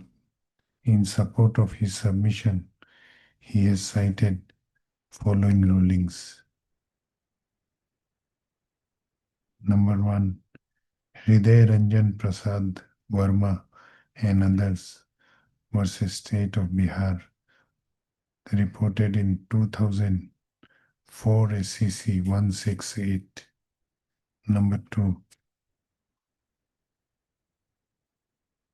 Satish Chandra Ratan Lal Shah versus State of Gujarat, reported in 2019 9 SCC 148.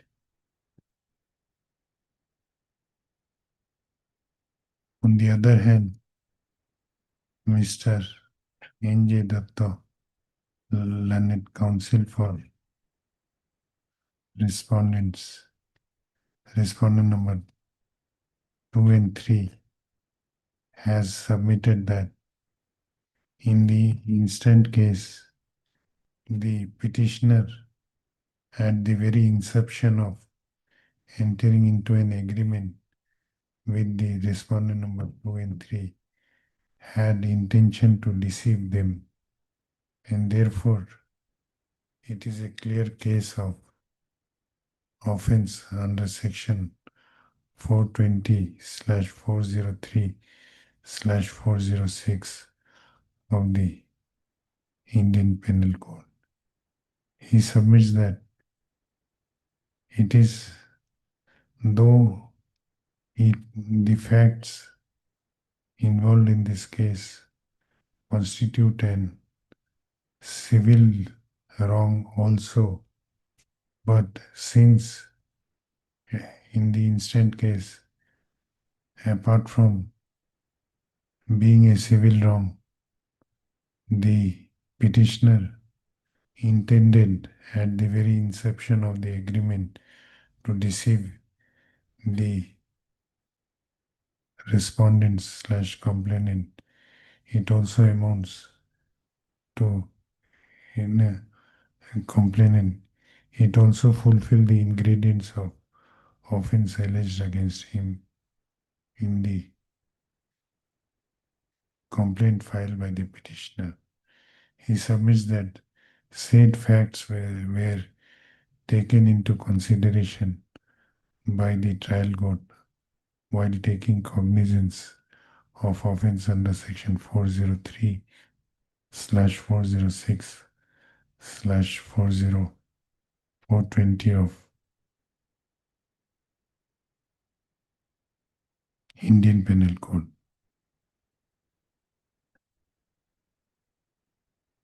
He submits that after receiving the advance amount, the petitioner had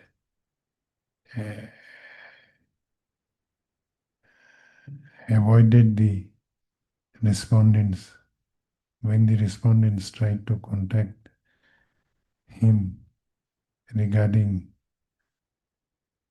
fulfillment of his part of contract, which itself shows that he was having intention to defraud the petition respondents from the very beginning. He further submits that even the conduct of the petitioner in not appearing before the trial court even after receipt of summons indicates that he has intentionally duped the respondents of the advance amount of rupees 7,08,000, 7,80,000, which has been paid to him by the respondents. He submits, the learned counsel for the respondent submits that the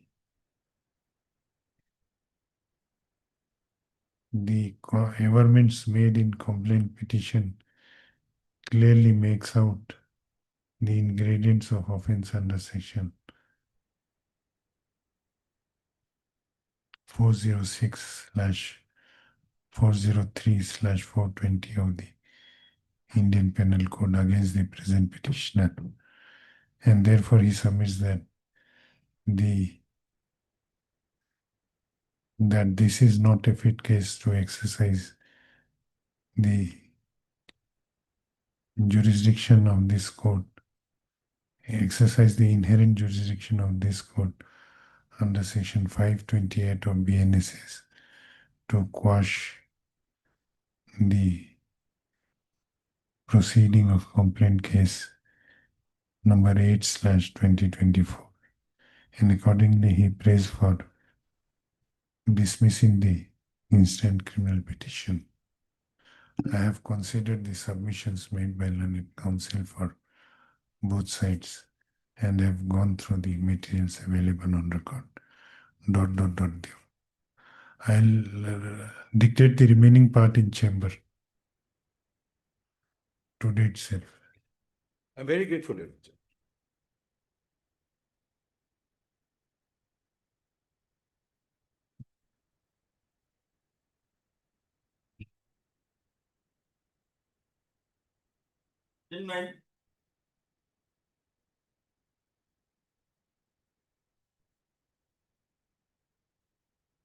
In this matter, on the earlier occasion, madam, LCR was called from here, but perhaps take the office, madam, the LCR has not yet been received. Will you issue reminder? Right. Heard Miss, what is your name? Heard Miss S. Das. S. S. Laskar, learned counsel for the petitioner. Also heard Mr. S. Das, learned counsel for the respondent. Office note dated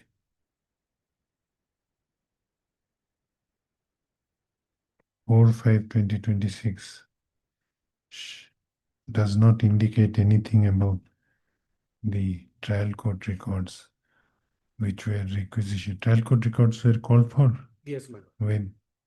Last order, madam. Trial court records. And office Where? note will be perhaps madam 28th of this month. Here is the latest office note.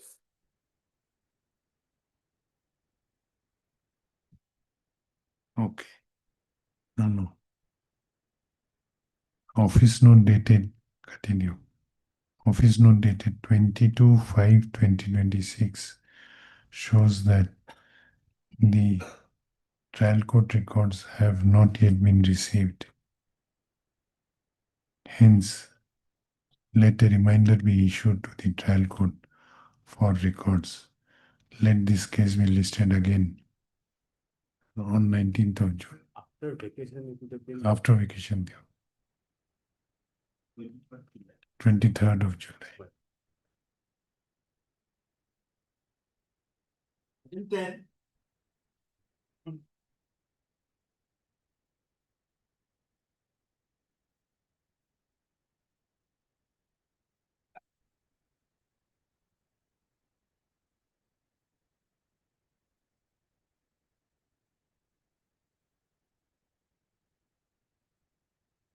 Twice a day. Can. Say records, scan cost. Yes. Made please your lordship. We have come against the order at page 51. 21/3/2025 order.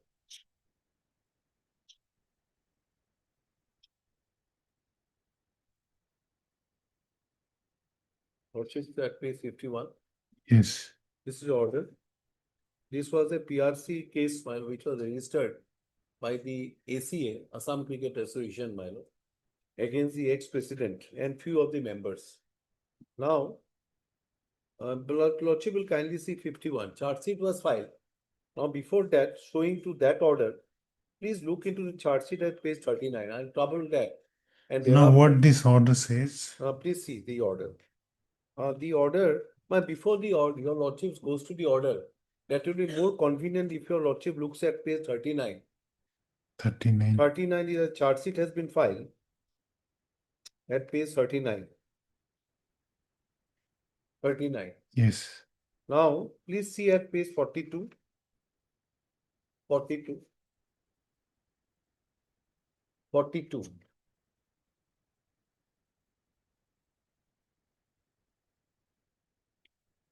Yes. Lordship will see the last paragraph. Therefore, a prima facie case under 120B so and so is well established against the accused person, namely Sri Pradeep Borgohai, Manindra Nath Saikya. Accordingly, both the accused person have been arrested, forwarded to judicial custody. As such, I have submitted charge sheet under section so and so against the Pradeep Borgohai with a prayer before the Honorable Court to so and so prosecution against them as early as possible. Further, please mark, further, there might have involvement of other accused person who also grabbed ACA money with the assistance and under headship of arrested accused person, namely Pradeep Borgohai and Sri Manindranath Saikya. Therefore, the investigation of the case will be continued with a view to collect more evidence and to look other involved accused person. Supplementary charge sheet will be submitted before this honorable court whenever required. A rough sketch so and so. So this is, my lord, please mark the date 30/3/2022. This is where it was submitted. Now, if your lordship now looks at the impugn order at page 51, please see the impugn order at page 51. Yes. Why this impugn, why this order was passed? Why this order was passed? Please see at page 48. What led to file this order is at page 48. Yes. Now, please see that is on 14/11/2024. Lordship got it? Both the accused person are absent with steps right petition number 4827 and 4833, which I allowed. Today was fixed for report from so and so. However, OC Fatasi Lambari PS has submitted 2 reports regarding submission of additional charge sheet in this case. To clarify the same, I deem it necessary to direct the OC Fatasi Lambari PS to appear personally on the next date fixed and clarify the same. Now, what are those 2 reports? My lord, if you please look into the reports at page 46. Please see the report at page 46. What are those 2 reports? Yes. Now, kindly mark the date. This report 14/11/2024. Also got it? Yes. Now, please see what he says. The report of the OC. With due respect and humble submission, I have the honor to report that the investigation in Fatasi Lambari so and so is still continuing. And some reports are pending for some of the airlines for verification. The final form would be submitted at the earliest once the investigation is complete. I would request the Honorable to grant some more time for completing the investigation. So this is the report. One report was submitted on 14/11/2024 by the OC. What you write, my lord? Now, please turn on the same date at page 47. Please see 47. This is on the same date. the same OC at page 47. Kindly mark the date 14/11/2024. Lordship, please mark the date 14/11/2024. With due respect, humble submission, I have the honor to report that the investigation in Patasil Ambari has been completed and no supplementary charge sheet is to be filed in connection with the investigation of the said case. So, these two reports on the same date was filed by the same OC. Now, one report at page 46, Lordship has seen that this is under still investigations is to be completed. It's a pending. Now, and still continuing, and some reports, if your Lordship sees, looks at 46, is still continuing, and some reports, Lordship marked at my note. Now, 47 on the same day, if so, the matter was placed before the learned court. Learned court at page 48, which I read, so I took permission from the court. Let me show the 46 and 47. Now see 48. The learned court, what he found on the day 14/11/2024. However, the OC Fatasilam has submitted two reports regarding submission of additional charge sheet in this case. To clarify the same, Summon the OC, summon the IO. yes, I deem it necessary to direct the OC to appear personally on the next date fixed and clarify the same. Okay. Now, if your Lordship looks into the order which has now been put to challenge before this court is 21/3/2025. This led to approach this honorable court because we agreed by this order 21/3/2025. Now, what it says, my lord, at page 51, this is the impugn order, my lord, page 51. Yes. The accused so and so is absent with steps. So, perusal of the record reveals that 2012-2024 OC Fatasil Ambari has appeared and submitted a report stating that the investigation has been completed and no supplementary charge sheet will be submitted in this case. So this is, my lord, 2012-2024. We don't know what is the record revealed on 2012-2024. He says that the investigation has been completed. Now, if that be the case, my lord, why it is on 14/11/2024 at page 46? 46, my lord. No, on 2012-2024, Yes. the, Wait, what is the report? We have not seen that. no, report. you see page 50. 50, yes. Page 50. Yes. Accused absent so and so, which is allowed. On that day, the Submit. court was on leave. Yes, right. Yes. But on, that's correct, court on leave. What I am saying, the court may be on leave, but on 21/3/2025, the report was before the court on 21/3/2025. Peruse the record revealed and so, submit a report stating the investigation is completed and no supplementary charge sheet will be submitted in this case. Now, what we are on, my lord, what we are saying that if 46 is that some investigation still continuing, if you see at page 46, my lord, is still continuing, some reports are pending. Please see at page 46, my lord. Okay, okay. What you got it, my lord? On the same day, how he, That's what our case is. So what is then, my lord? We want that let this order be set aside. If necessary, we'll file a petition, then RRG petition, we'll file it. And we'll ask for why these two reports, my lord. And my lord, what with great respect, my lord, on 21/3/2025, when this order has been passed by the learned, my lord, it was the duty of this court to point out here, look it here, whether you are who are you? I am the, my lord, complainant in this case, my lord. I Okay. am the complainant. I am the complainant in this case. So what I am on, my lord, is that let this order be set aside by this court, subject to your lordship will hear my learned friend, my lord. Let it be set aside. Let it go before the learned trial court. And my lord, there is no reasoning at all. For what purpose? Whether the report which was given on 14/11/2024, two reports. No, you are aggrieved with the fact that as regards other accused persons, investigation is not complete. What? No. What Then- we are saying, we are saying that there are at 46, kindly see my 46, please see 46. Yes. What is in regard to what? What investigation man was pending? Is still, please see it after two lines, is still continuing. And some reports are pending from some of the airlines for verification. That was not produced before the court. That's all. Whether that was produced, whether it was not produced, nothing is spelled out in the order. Simply one stroke of pen saying that report has been furnished on 2012.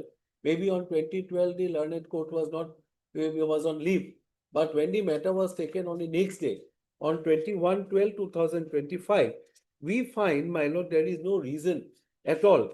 For what reason the on the basis of his report, in spite of two reports that was furnished, that why the court has come to finding that investigation is completed and no supplementary charge sheet will be submitted in this case. So that is what we are, my lord. So you see, please, it is 2022, my lord, the charge sheet has been filed. Please look into the 2022. If your lordship looks into the order, it is on 30/3/2022, the charge sheet has been filed. Yes. That power is already there, my lord. Power is there for further investigation under 173(8). 173, that power remains. At the time of trial also, an application can be filed for further investigation. And at page 32. Then on the day when the court was absent, what report was furnished? That we do not know what report will furnish. So, neither it was, no, neither it was given, no report was submitted. What report it was submitted, I don't know. What report was before the court. Court has perused and ultimately court found that the investigation has been completed and no supplementary charge sheet will be submitted in this case. That's what we are agreed by this order. 2.5 years of investigation. This is, Now, what relief you are no, seeking? we are saying that this order should go. What will be the consequence of Consequence if this order, because otherwise that will be because otherwise what remains on the investigation will be closed as regards Yes, other? then that's what we That are- you don't want. Yes. No, it is charge sheet has been filed, but my lord, up to 2022, and they said in the charge sheet that further investigation may be required in this. 14/11/2024, he comes up, files an application before the OC. Before the Against the present respondent, Yes, the charge sheet has already been laid. yes. But for complete investigation of the matter, a fair trial, my lord, this was required. Now, apart from present respondent number 2 and 3, Yes. were there other named co-accused? That we don't know. We don't know. We do not. Okay. But they said in the charge sheet, my lord, to find out, Lordship has seen that in the charge sheet, they said at page 42, there might have involvement of other accused person who also grabbed ACA money with the assistant. And you are entitled to get a copy of that report. Yes, what is a report? So that if aggrieved, you may file a Naraji petition. Naraji petition. That's all, my lord. So on what basis? Yes. Okay. That was our case, my lord. Yes, Mr. Bhuya. Muthu, At the inception, my lord, I explained. just a minute. Yeah. I'm taking a short break. Yeah. One.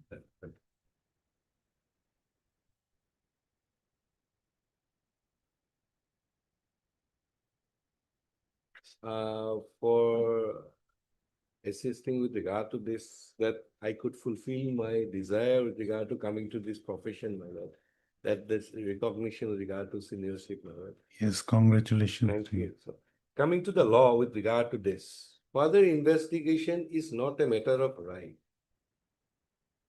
173(8), if your lordships take up 173(8), what is the language? I am reading it, my lord.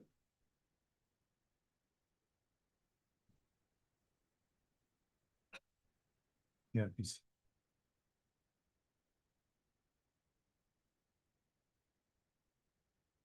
CRPC? Yes. Yes. Nothing in this section shall be deemed to preclude further investigation in respect of an offence after a report under subsection 2 has been forwarded to the magistrate What is subsection 2, my lord? 2 as soon as it is completed. So it's a search sheet. It talks about a search sheet. When a search sheet has been filed, there is no limitation with regard to going to further investigation of a case. After a report under subsection 2 has been forwarded to the magistrate, then whereupon such investigation, the officer in charge of the police station obtains further evidence, oral or documentary, he shall forward to the magistrate a further report or report regarding such evidence in the form prescribed, and the provisions of subsection 2 to 6 shall, as far as may be, apply in relation to such report or report as they apply in relation to a report forwarded under subsection 2. This is the sum and substance of our further investigation of the case. When a charge sheet has been filed, my lord, if the IO gets any materials with regard to any other offender or any material connected with that particular investigation also, what is requirement of law is to seek the leave of the Honorable Court and produce all this material. The court will apply judicial mind, take on record, and it will be allowed, and it will be part of the, my lord, the prosecution case. That's the law. Now, here is a case we'll kindly see, my lord, coming into this. First, the cost title page. Because here in the cost title page, for the respondent part, state being represented by public prosecutor, but the OC in charge, because the officer in charge, not the investigating officer, has to find the, my lord, this report as per 173A. He is not made a party in the cost title page. He is the best person with regard to stating all such facts. He is not a party here. Next thing, my lord, will kindly come to the charge sheet that has been filed. The last page has been shown, my lord, at page 42. Further, there might have involved other accused persons who also grab ACA money with the assistance or other headship of arrested accused person, namely so and so, and Sri so and so, so and so. Therefore, the investigation will be continued with a view to collect more evidence and to book other involved accused persons. This is a statement made by the OC with regard to this minor on 30/3/2022. And my lord will kindly come to now that nobody stops him from further investigations, no law. The order of taking cognizance, my lord, the order with regard to 191 of the CRPC, because it has been entrusted to the CGM has entrusted invoking its power under the CRPC 43. Case record containing charge sheets put up, charge sheets submitted by the against so and so, so and so, so and so, so and so, so and so. 6 original copies of scissor list and 1 duplicate photocopy of scissor list and 1 report from DTO Kamru. Case record is made over to court for disposal. Now, this is a 191 or 192 order. Now, kindly come to a page 44. Case record is received on transfer so and so, so and so, so and so. According cognizance has been taken so and so, so and so, other section so and so, so and so, against so and so, so issue summons. Now, so far with regard to my lords, this further investigation part, court has not taken any notice with regard to this. No permission has been granted with regard to this. Now, subsequently thereto, my lord will kindly see at page 45. When the learned PP pointed out, my lord, at last second para, will kindly see, my lord. Learned APP inviting the attention of the court to the charge sheet has submitted a further investigation of the case going on as stated herein. Therefore, a report may be called for from the investigating officer on the status of the further investigation or if any supplementary charge sheet has been filed as a result of such investigation. Send a copy of this order to the OC Fatasi number PS so and so 39/2024 status report. Now, this was pointed out to the Honorable Court. Honorable Court call for a report. At page 146, my lord, we'll kindly see. One Satish Sahu, Inspector, my lord, who have stated in this report still continuing and some reports are pending from the airlines for verifications. The final form would be submitted at the earliest once the investigation is complete. I would request the Honorable to grant some more time for completing investigation. Now, this is dated 14/11/24, my lord. On the same date, my lord, 14/11, another report comes in. That the investigation, I have the honor to report that the investigation so and so, so and so, so and so, so and so, so has been completed and no supplementary charge sheet is to be filed in connection with the investigation of this case. This is for your kind perusal and oblige. Same date, my lord. And thereafter, Whether it is not contradictory to each. absolutely contradictory, my lord. I am not on that. What I am on at page, my lord, 48. President S.K. Goswami so and so, however, the OC Fatasil has submitted 2 reports regarding submission of additional charge sheet in this case. Court has taken into cognizance that 2 contrary reports has been submitted. To clarify the same, I deem it necessary to direct the OC Fatasil to appear personally on the next date fixed and clarify the same. Send a copy of this order to the OC so and so, 2012 has been date fixed. Now, next order at page minor 2012. So and so on leave. Accused is absent so and so. OC Fatal appeared and submitted a report. Keep the report tagged with the CR 21/3/2025 for necessary orders. So there is a report from the OC. And what is that report? Report, my lord, will kindly come to at page 51. The accused so and so is absent with state so and so, accused so and so, so and so, so and so. Perusal of the record reveals that on 2012, the OC Fatasil has appeared and submitted a report stating that the investigation has been completed and no supplementary charge sheet will be submitted in this case. So where is the report? If your lordships, I have asked my colleague to check the records and get the certified copy of this report when they have filed this. But my colleague has informed me that report is not part of the record. Either I am lying, either the learned magistrate is lying, or otherwise something fishy is there. And for that purpose, my lord, the OC concerned who has filed the report is a necessary party. He should produce the report. Because this order, I don't think so. The learned magistrate have a duty bound that there is 2 contrary reports sought for, my lord, clarifications. Whether record has the report dated 20. Yes, it appears from the order sheets. That's what I'm on. Order sheet says accused is absent so and so. OC Fatasil Ambari, yes. OC Fatasil Ambari has appeared and submitted a report. Where is the report? Learned magistrate has recorded it from that particular report. Peruse the record reveals that 2012, the OC Fatasil has appeared and submitted a report. Where is the report? No, where is the report? That's what is the question. Either the record has been tampered with, and thereafter this petition has been moved, so that the ground can be created. I have reservations with regard to this. Why I am saying so? I don't disbelieve the court of law. Because the learned minister has categorically stated with regard to 2012, OC Fatasil has appeared and submitted a report stating, and this is reflected in the order.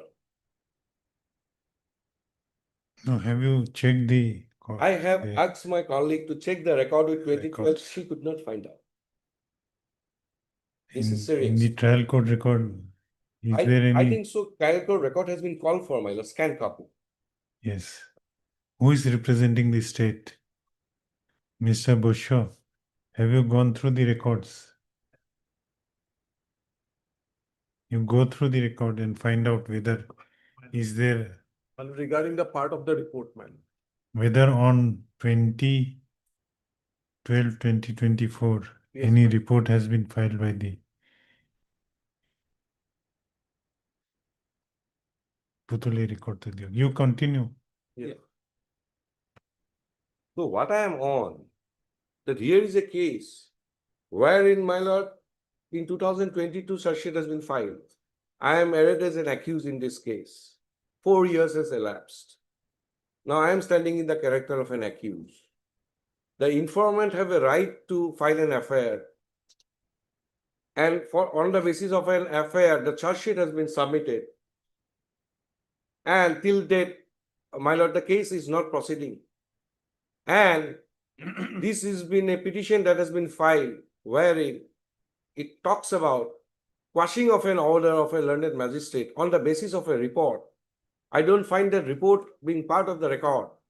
So in that view of the matter, this is serious matter because a learned magistrate passes judicial order on the basis of a report.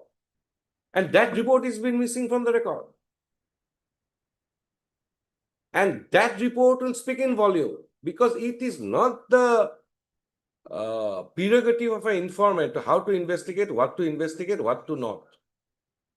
It is absolutely no. But he's They are entitled. not challenging the charge sheet. But he's entitled to get a copy of that report Which one, my lord? He's not after been. further investigation. My lord, here is a case wherein investigation has been completed. Yes. Now, in which case, my lord, and which provision of the CRPC provides it that when a charge sheet is submitted, a copy of the charge sheet has to be furnished to the informant too? Absolutely no. That's not the law. He will get a note.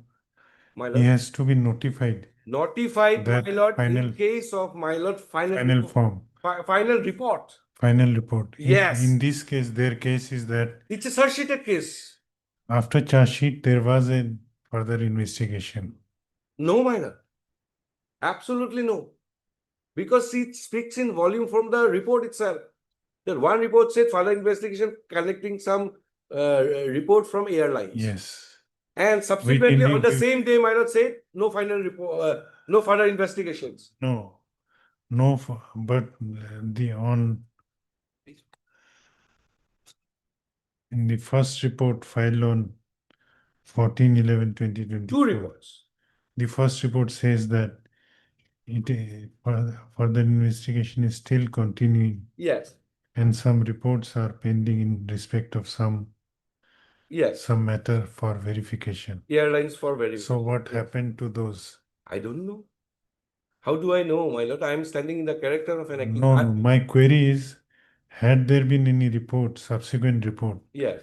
on the basis of which further investigation was closed, whether the petitioner is entitled to That get. the base person would be the IO, the OC concerned who has submitted a report.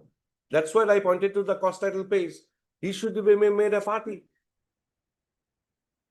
Because here is a case wherein the right of the accused person is also involved.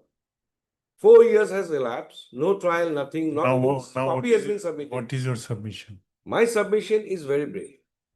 Is that from the order sheet, it appears that the learned magistrate make a query from the court wherein it was pointed out by learned APP that a supplementary charge sheet they are investigating. So a report was called for subsequently, and the TM was on leave. It record shows that part of the report is been made part of the record. On the next day, 21, my lord, the learned magistrate has gone through that particular report. And what was the content of that particular report is been explicitly mentioned in page 51. That no further investigation is there, has appeared and submitted a report stating that the investigation has been completed. And no supplementary charge sheet will be submitted in this case. So in that view of the matter, the charge sheet comes to a logical end, although there were statements. And if they intend to challenge, they have to challenge the charge sheet. The charge sheet has not been under challenge. The order dated 21/3/2025 is under challenge. 21/3/2025 is based on a report from the OC in charge as per 173(8). And there is no illegality with regard to this order.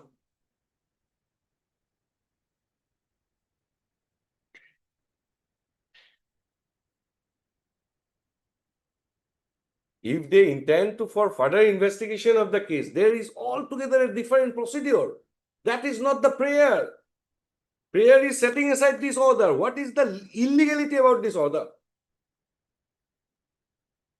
There is no illegality. The base person is the investigating officer. He calls for court, call for a report. He submitted a report. The report has been taken cognizance of it, and the learned magistrate passed an order. And this has happened subsequently. When the report was submitted, my lord, with regard to airport verification, and subsequently that no further investigation will be there on the same day. And that's why learned magistrate rightly made a query with regard to this. And this is the order. What illegality is there?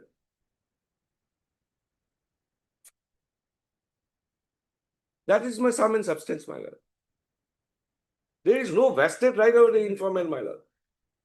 And if on evidence on record, suppose during evidence, my lord, If at all it goes to evidence stage, my lord, what I am No, submitting. I have a query. Yes, Suppose in a case, further investigation is done, yes,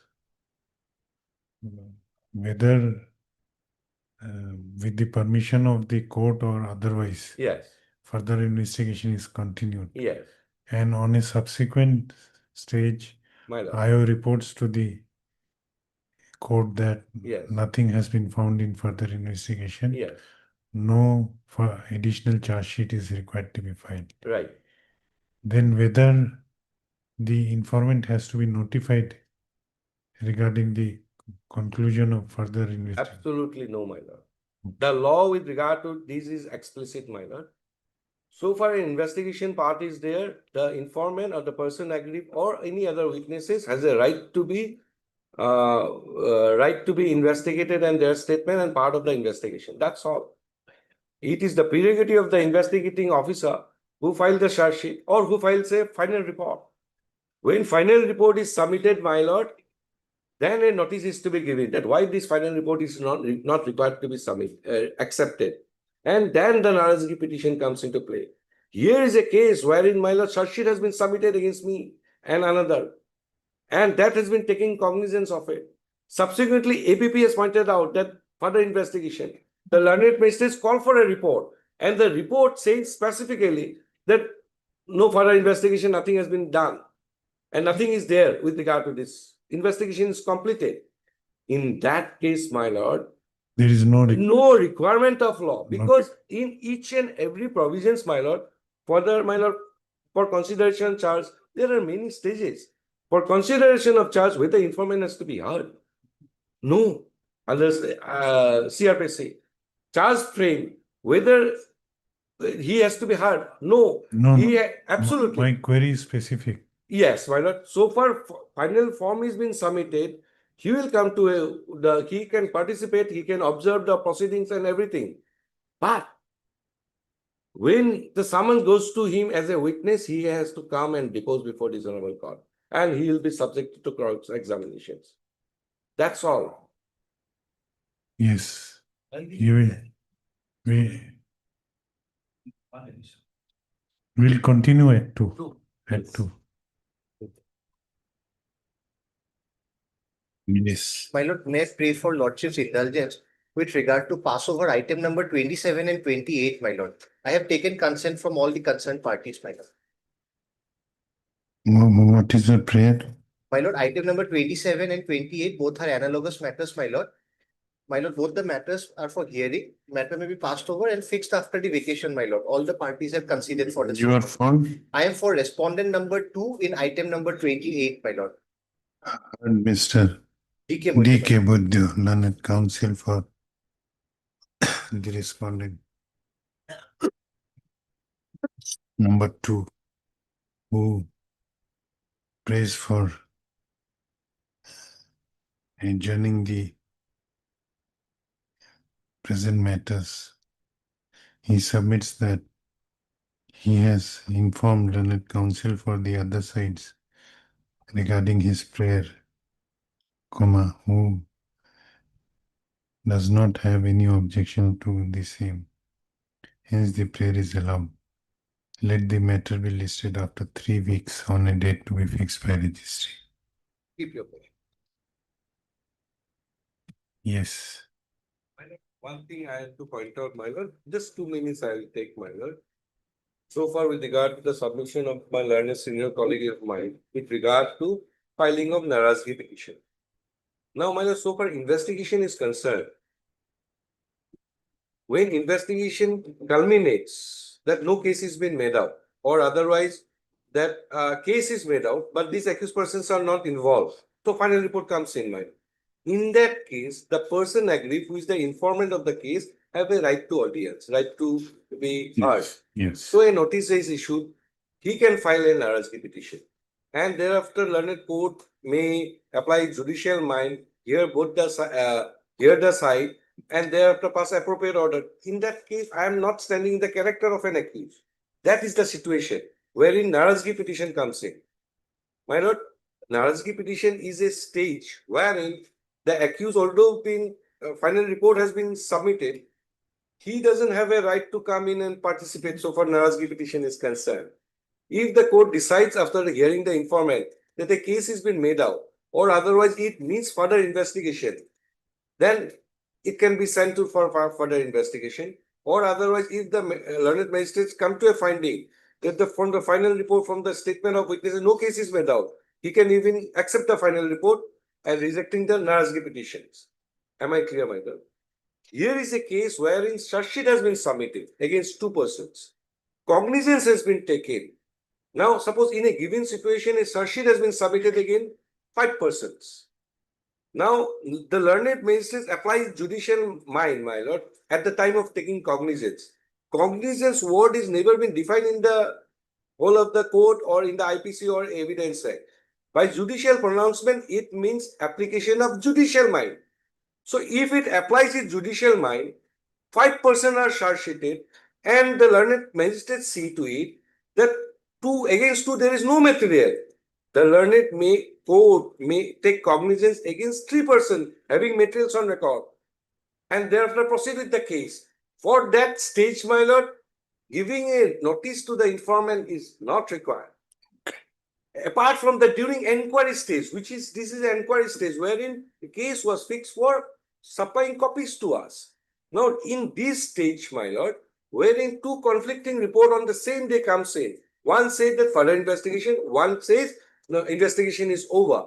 Now, when it was pointed out to the honorable court, a duty is cast upon the court, and the duty has been done judicially, asking for a clarification from the OC concerned. And that OC submits a report. And on that basis and the content of the particular report, it has been reflected in the order. And thereafter, case proceeded as per CRPC for copy stage. Now, for that purpose, my lord, with regard to not going for further investigation, not giving to them, not required. Suppose in a ditches, the copy has been furnished. It's a warrant procedure. The case reached the stage of discharge.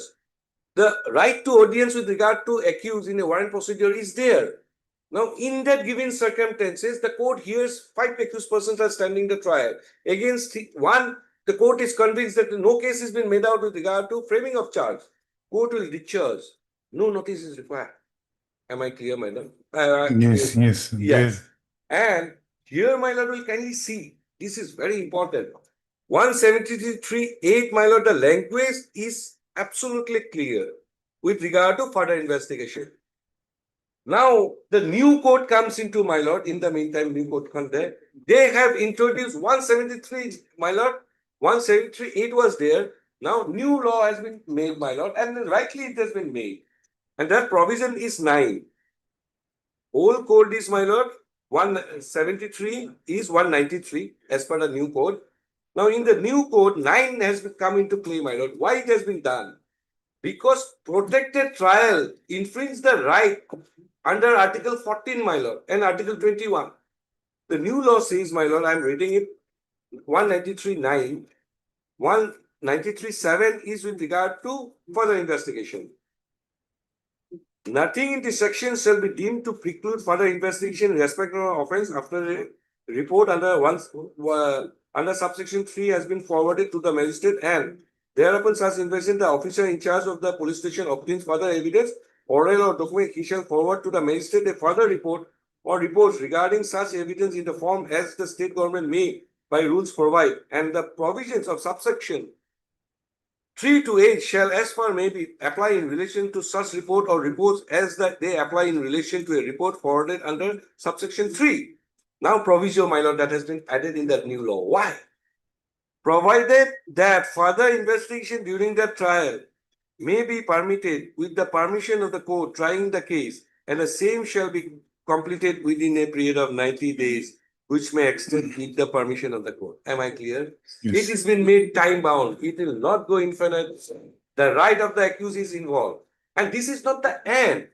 If the charge are framed in this case, trial proceeded, my lord, and from the materials on record, from the evidence on record, if any person comes into the court wisdom that they are involved in this crime, enabling provision 319 is there.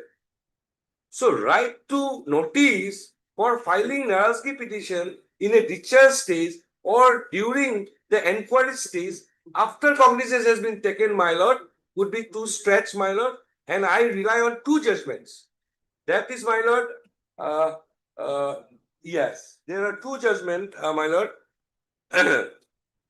One was, it will be a K.M. Matthews judgment, my lord. And the law with regard to K.M. Matthews is absolutely clear that it was a summon procedure case. And in a summon procedure case, there is no provision for to argue for discharge.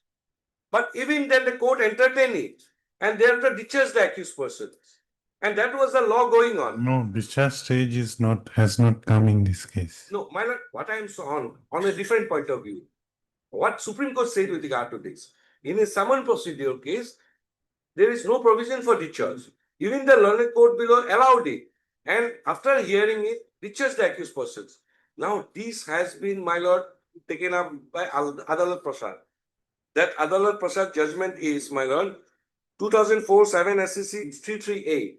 What the law says so, that in absence of the CRPC, there is absence of a procedure with regard to argument for discharge in a summon procedure case.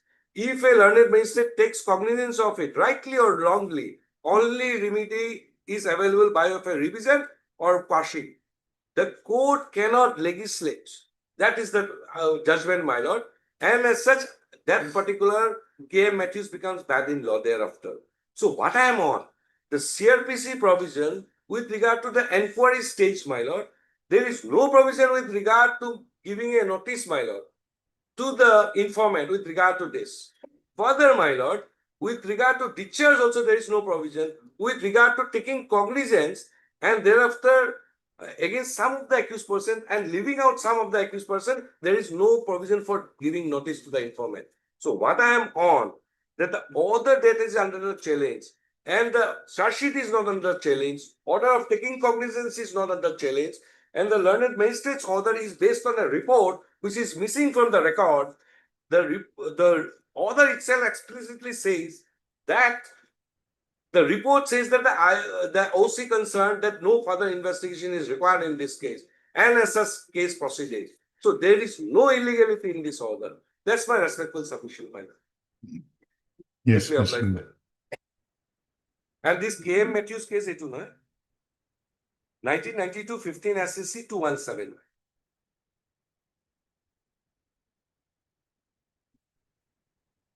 I take the lead, my lord. Yes.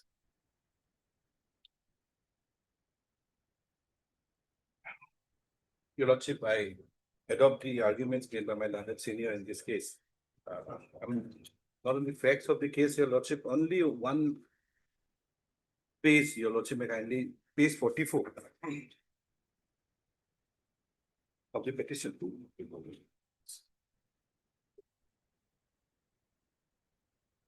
The court has taken cognizance, Your Lordship. Case record is received on transfer from Honorable CJM Kamru for disposal. CS has been submitted against the accused body, under section 120B, 420, 409, 468, 469, 471. Accordingly, cognizance of offense under section 120B, 420, 409, 468, 469, 471 of the IPC has been taken against the accused body, and Moringa issuing summons to the accused persons. PC 28/9/2022 for appearance. Now, in this case, the petitioners had appeared, Your Lordship, before the Honorable Court, and the trial is pending against them. Now, Your Lordship, I'm relying on a judgment of the Honorable Supreme Court, Air 2017 Supreme Court 774. This is the magistrate cannot take orders for further investigation once the accused appears and the cognizance is taken. I'm relying on paragraph number 47, 48, and 49.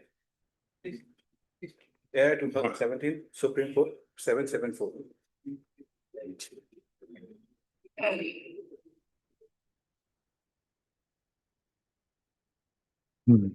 May I read, Your Lordship? Which para you are? Paragraph 47, 48, and 49.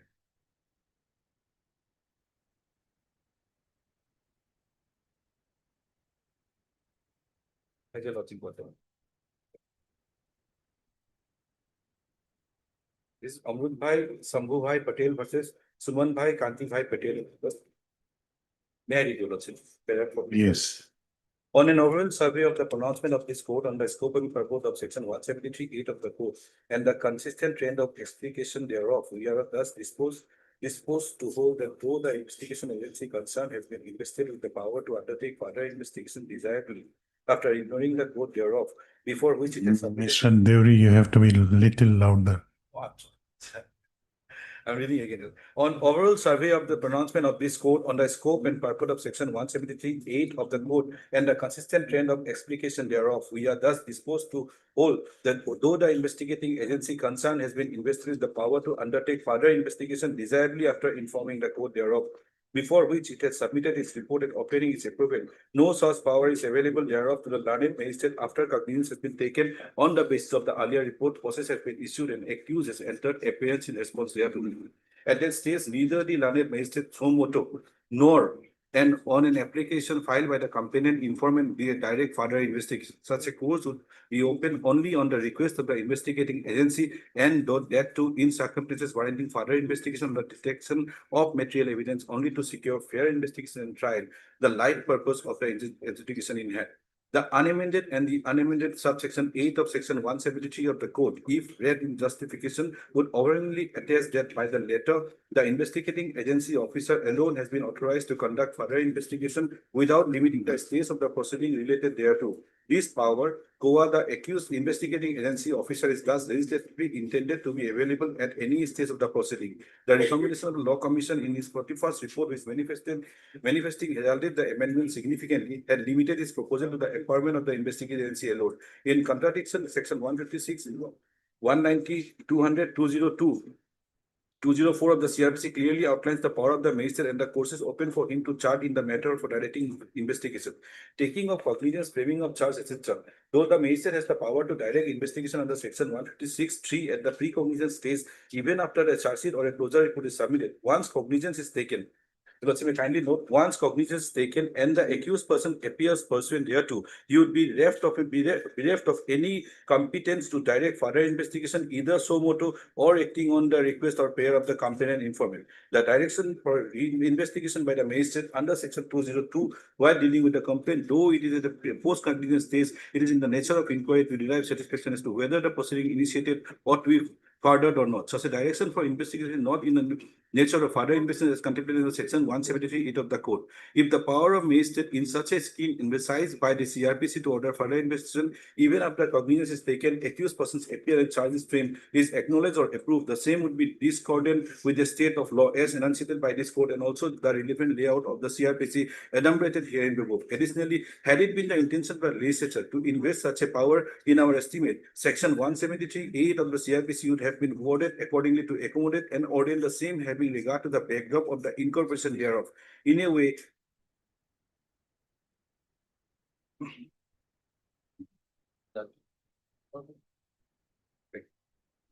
sorry.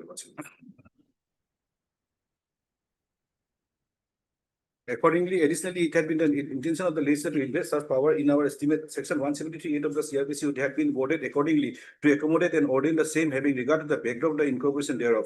In a way, in view of the three options open to the magistrate after a report is submitted by the police on the completion of the investigation, as has been amongst authoritatively enumerated in Bhagwan Singh, there 1985 Supreme Court 1285, the magistrate in both the contingencies, namely when it takes cognizance of the offence or discharges the accused, would be committed to a course whereafter, though the investigating agency may for good reasons inform him and seek his permission to conduct further investigation, his suo motu cannot embark upon such a step to take that initiative on the request or prayer made by the complainant informant. Not only such a power to the magistrate to direct further investigation suo motu or on the request or prayer of the complainant informant after a cognizance is taken and the accused persons appear pursuant to the process issued or is discharged is incompatible with the statutory design and dispensation. It would even otherwise render provisions of section 311 and 319 CRPC, wherein any witness can be summoned by a court and a person can be issued notice to stand trial at any stage, in a way redundant. Axiomatically, thus the impugned decision at annulling the direction of the learned magistrate for further investigation unexceptional and does not merit any interference. Even otherwise, on facts having regard to the prosecution of the developments in the trial and more particular delay on the part of the informant in having the request for further investigation, it has been otherwise not entertainable, as has been rightly held by the High Court. Now, in this case, Your Lordship, it is very clear we have entered appearance, cognizance has been taken, the process is issued, Your Lordship. So there is a clear embargo, Your Lordship. What I- No, embargo is there on the application of complainant or suo motu.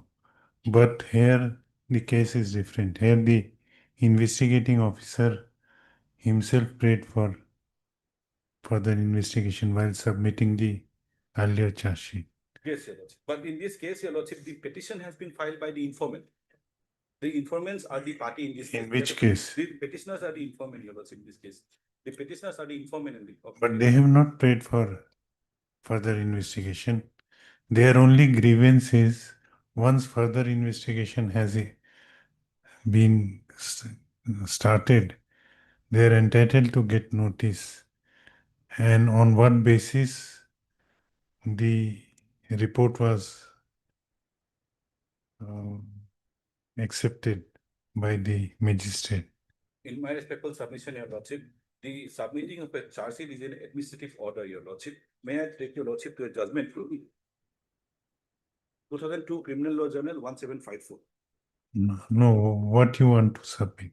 There is an administrative order, Your Lordship, filing of a charge sheet by the investigating officer. May I take a judgment to the judgment, Your Lordship, 2002 Criminal Law Journal 1754. Only one paragraph, paragraph 12. No, Mr. Devri. The issue before this court is, though in this case, there was no direction for further investigation by the court, the IO suo motu said that I may be allowed to conduct further investigation. No order was there granting him that leave. But later on, he admitted on a subsequent date that he is conducting further investigation and some reports are to be collected. And on the same date, he submitted a contradictory report. They agreed with that fact only. That is what I want to submit, Your Lordship. Kindly for a moment agree. 2002 Criminal Law Journal 1756.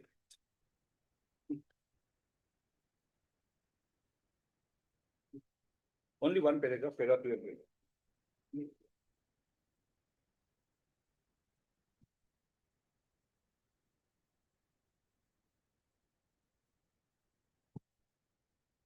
Yes. Paragraph 12, Your Lordship. I'm not reading the paragraph. Your Lordship, 1, 2, 3, 10th line from bottom, Your Lordship, paragraph 12. Yes.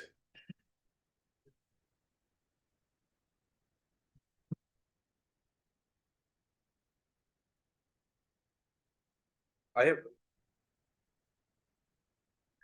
Yes. I have already pointed out that claim that neither the informant nor the accused can claim further investigation as of right after charge sheet is filed. In such a view of the matter, if there is any discrepancy in the spot map or plan prepared by the admin, it is open to the defense to lead contrary evidence that score of examining defense witness. Furthermore, the accused persons are paid for transfer of the case to the Court of Session Judge Moyulganj.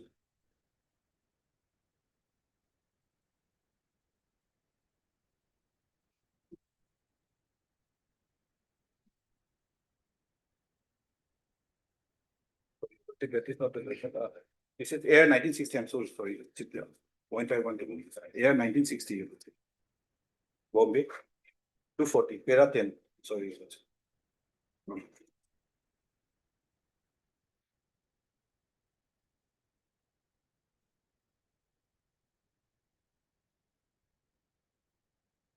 I'm so sorry, Your Lordship. Because with respect to informant accused cannot claim further investigation. This is when the IO submits a charge sheet under section 173.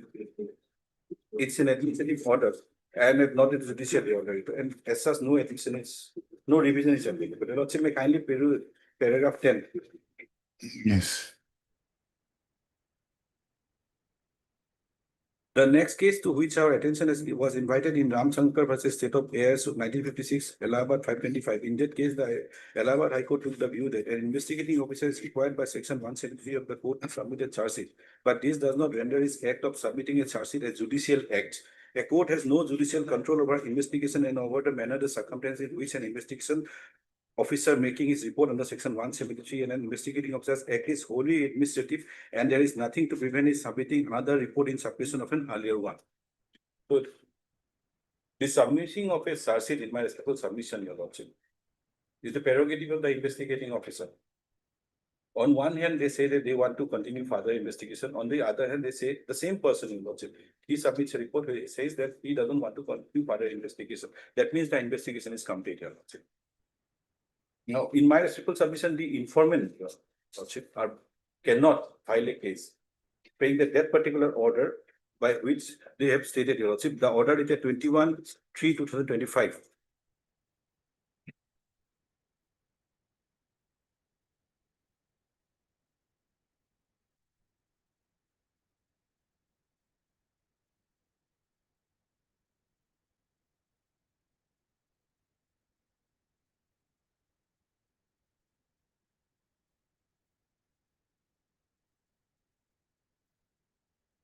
Yes. Where it has been stated, Your Lordship, perusal of the record reveals that on 2012-2024, the OC Pataki number has appeared and submitted a report stating that the investigation has been completed and no supplementary charge sheet will be submitted in this case.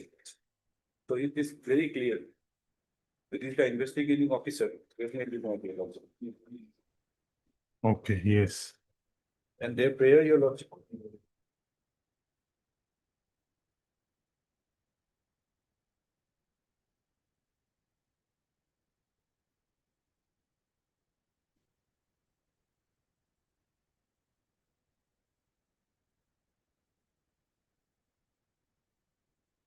That I judgment of my daily pocket. I अपने जो photo में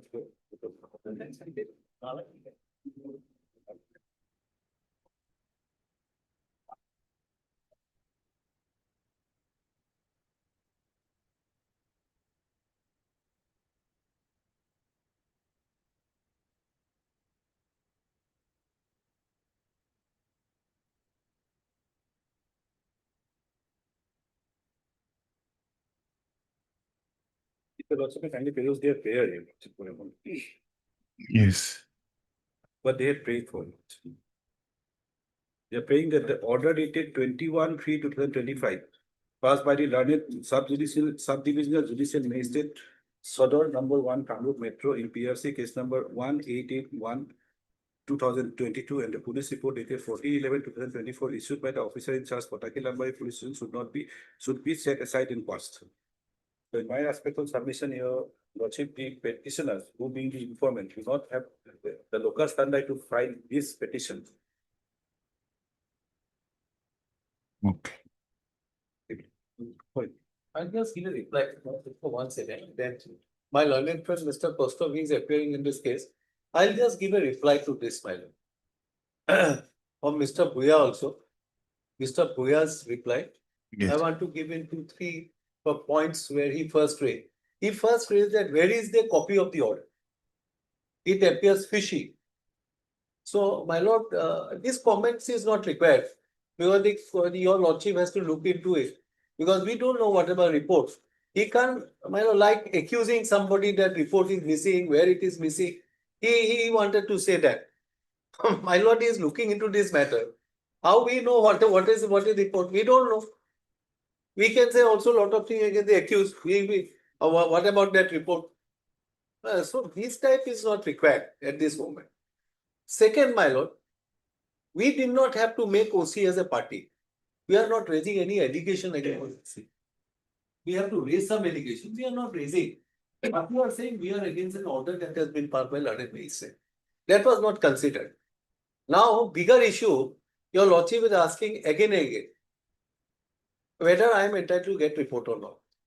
That's your lordship is asking about. Whether I am entitled to get a report or not. Yes. Because once the report has been furnished by the OC to the court, whether it was duty of the court to furnish a report, so Yes. that we can find an objection. That's the issue before this court. Yes. Now, I'll show the statute.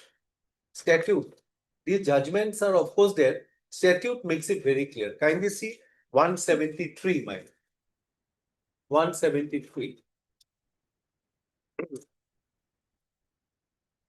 Yes. 173, kindly see, my lord. First, every investigation under these chapters shall be completed without unnecessary delay. 1A was inserted later on in relation to rape of child may be completed Now see 2, my lord, 2.1. Yes. As soon as it is completed, the officer in charge of the police station shall forward to a magistrate empowered to take cognizance of the offence on a police report, a report in the form prescribed by the state government stating so and so, so and so. Now please see 2, Roman 2. Yes. Please see Roman 2. The officer shall also communicate in such manner as may be prescribed by the state government the action taken by him to the person by any, if any, by whom the information relating to commission of the offence was first given. So now we are on further investigation. Right, my lord? Now see 8. See 8.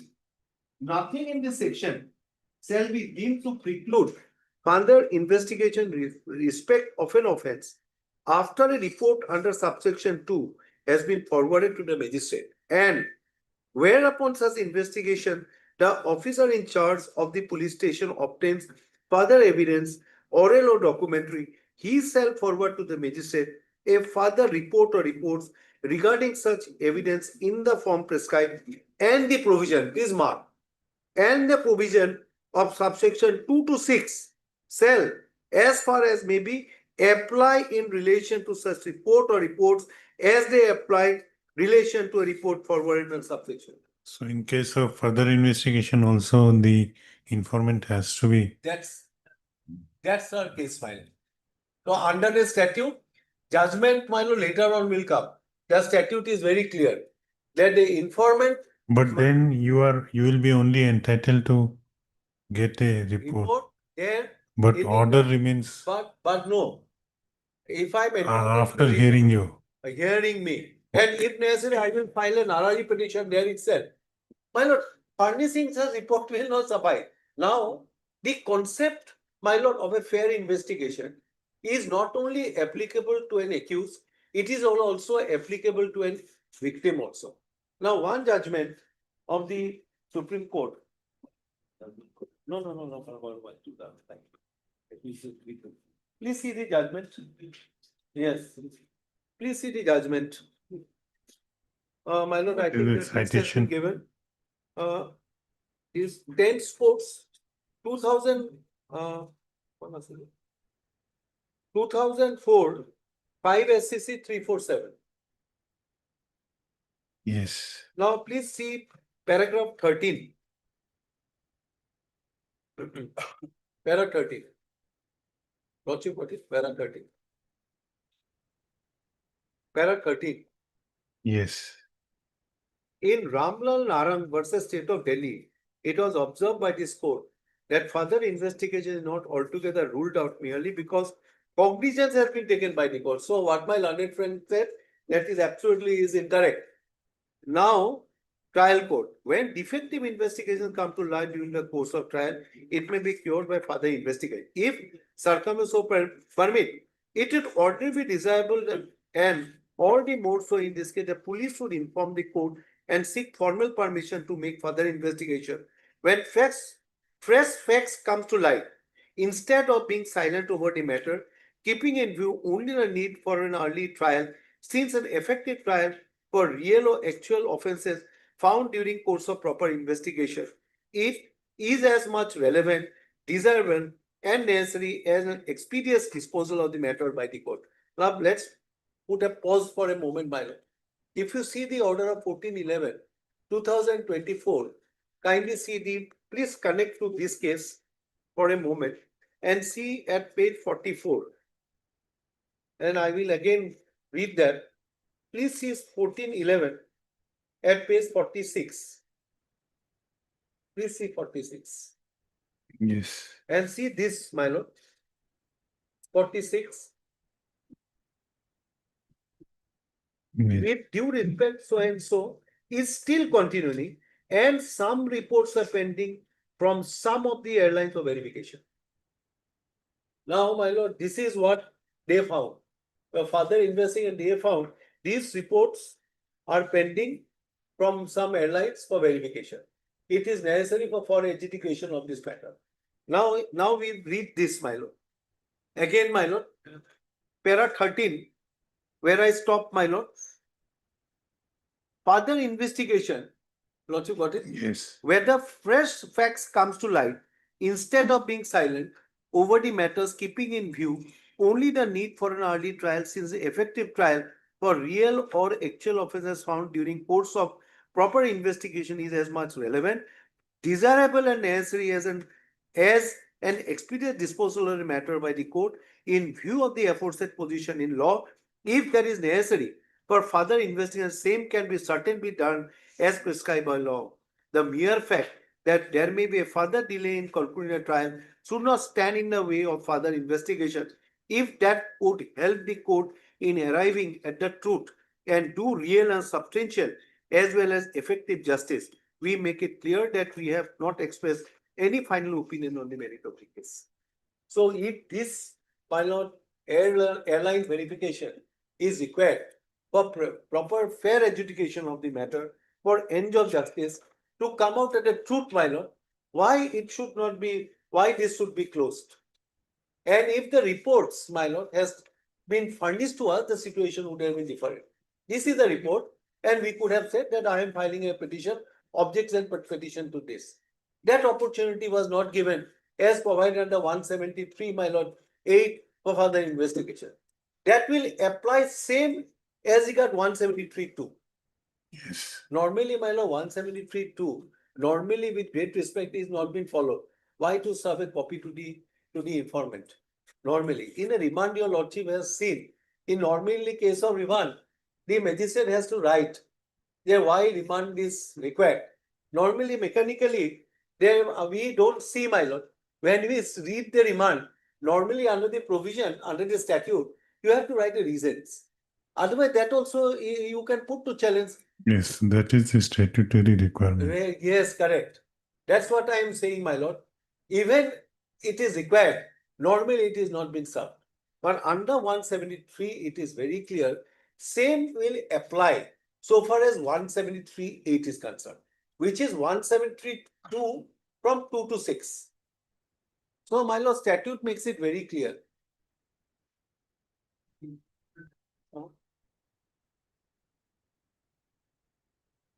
Okay. Now, see one more judgment. 2013, 5 SCC page 762. That is Vinay Tyagi judgment, my lord, at para 61.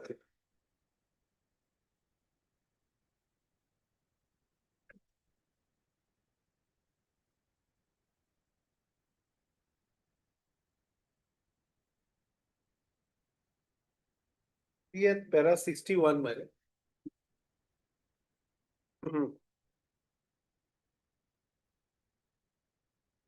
In our considered view, the trial court has to consider the entire record. Please look into my at page 60, para 61. Yes. In our considered view, the trial court has to consider the entire record, including both Delhi's report filed under section 173(2) of the court, as well as the closure report filed by the CBI and the documents filed along with this report. It appears trial court may have three options. Firstly, it may accept the application of the accused for discharge. Secondly, it may direct that the trial may proceed further in accordance with law. And thirdly, if it is dissatisfied on any important aspect of investigation already conducted and it is considered opinion, it is just proper and necessary interest of justice to direct further investigation, it may do so. So, my lord, will please see 173(2) under 173(2) report, but 173(2), it says that all this report has to be furnished to the victim which has suffered. So also 173(a). And even the closure report, your lordship knows, even the closure report with all documents has to submit. Why? Why? Because he gets an opportunity, my lord, before the court. Here there was no opportunity given on the basis of the report, which the learned magistrate with great respect should have furnished the report, and learned magistrate should have said what you want to say on the basis of the report. That was not given. That is why we are aggrieved and we are before this honorable court. Now,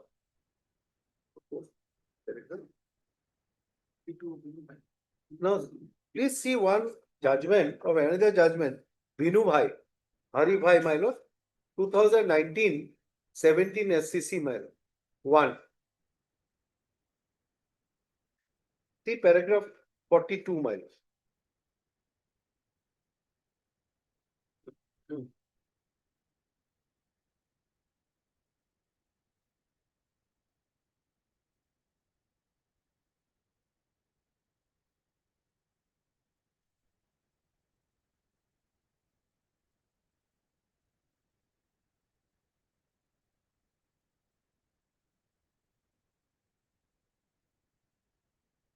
Forty-two, my lord. Paragraph 42. Yes. There is no good reason given by the court in this decision as to why a magistrate power to order further investigation suddenly seize upon process being issued. An accused appearing before the magistrate while so and so, the power of the police to further investigate the offence continued right till the stage of trial commences. Such a view would not accord with the earlier judgment of this court, in particular so and so, have clearly held that a criminal trial does not begin after cognition is taken, but only after charges are placed. What is not given any importance at all in recent judgment of this court in Article 21 of the Constitution, and the fact that Article demands no less than a fair and just investigation. To say that a fair and just investigation would lead to the conclusion that the police retain the power subject to, of course, to the magistrate's note under section 173(8) to further investigate an offence till charges are framed, but that the supervised jurisdiction or the magistrate suddenly ceases midway through the pre-trial proceeding would amount to transgressity of justice, as certain cases may cry out for further investigation so that innocent person is not wrongly arraigned as an accused, or that a prima facie guilty person is not so left out. There is no warrant for such narrow and restrictive view of the powers of the magistrate, particularly when such powers are traceable to section 156(3), read with section 156(1) and section 2H and section 173(8) CRPC, as has been noticed here in above, and would be available at all stages of the progress of the criminal case before the trial actually commences. It would also be in the interest of justice that this power be exercised so moto by the magistrate himself, depending on the facts of each case, whether further investigation should or should not be ordered is within the discretion of the magistrate, who will exercise such discretion on the facts of each case and in accordance with law. If, for example, fresh facts comes to light which would lead to inculpating or expecting certain person arriving at the truth and doing substantial justice in a criminal case are more important in avoiding further delay being caused in concluding the criminal proceeding, as was held so and so. Therefore, to the extent judgment in so and so have held to contrary, hence taken so and so. In the instant case, whether there was any permission to conduct further investigation, though an intimation was given to the court in the charge sheet that, but whether that leave was granted by the court. It was. Otherwise, if my lord, then then the court should not have entertained why these two reports. My lord, he has come and filed a report on a facts of the case. Kindly see, certain new things has developed. That's So, why. though no leave was taken, Yes. was granted, but further investigation was in fact continuing. Yes. And my lord, in fact, then my lord, that is my lord under 173(8). You do, my lord, sometime an application has to be filed. That's right, my lord. But my lord, on 1411, if you see the report of 1411 at page 46,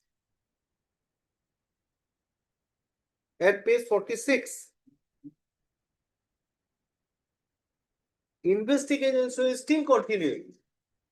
Yes, but Let me see what more is required, my no, lord. yes, that is okay. But where was the authority to? The judgment which you have just now cited, Yes. it says that further investigation can continue with the nod of the magistrate, with the approval of the magistrate. It is amounting to giving an approval by the magistrate. Otherwise, the magistrate would have said, stop here. you don't have the power. He, That has not been put he to would not challenge. have called for a status report. They have been called. Okay. Neither they did not challenge it. They could have challenged that this power is not there. The power has been exercised and it is, my lord, automatically is deemed that power is there. Otherwise, you would not have called for the reports. Now, calling for the report, he said, he should have said, no, I have not given that power to you. Okay. Okay. Okay. Calling for report means that there was an implied approval. And my lord will kindly see 2022 is a charge sheet has been filed. Investigation is continuing for 2.5 years. And what is the status of the trial against? It's fixed for consideration of charge. Charge. Not We have been served with the copies. It has been fixed for consideration of charge. Unfortunately, the last day occasion, Your Lordship, one of the petitioner was 18th of July. Exit 18th of July. 18th of July. Next date.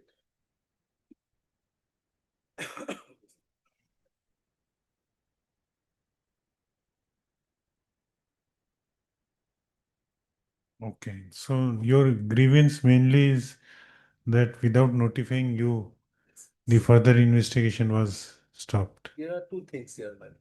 This is the first pertinent question your lordship has asked, whether there is any provision for supplying you the copy of the report. This is one, because the learned magistrate while passing the order, where we have to challenge the impugn order, pertains that he have looked into report. Please see the last order, that the impugn order that has been passed.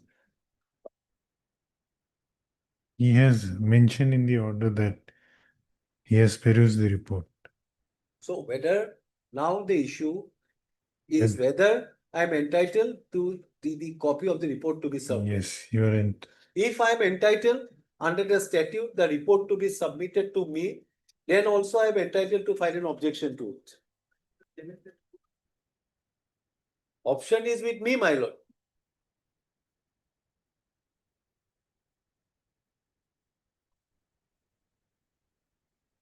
Your lordship looking to 173 again? Yes, 173 to Roman 2. Yes. The Please duty is cast on the investigating officer. Yes. The officers shall also communicate in such manner as is prescribed by the state, the action taken by him to the person, if any, by whom the information related to commission of an was given. Now, same it is applicable to 173(8) also. See 173(8), my lord. Yes. He shall forward to me a further report regarding such evidence in the form prescribed, and the provision of subsection 226 shall, as far as may be applied in relation to report, as the applied in relation reports forwarded under subsection 2.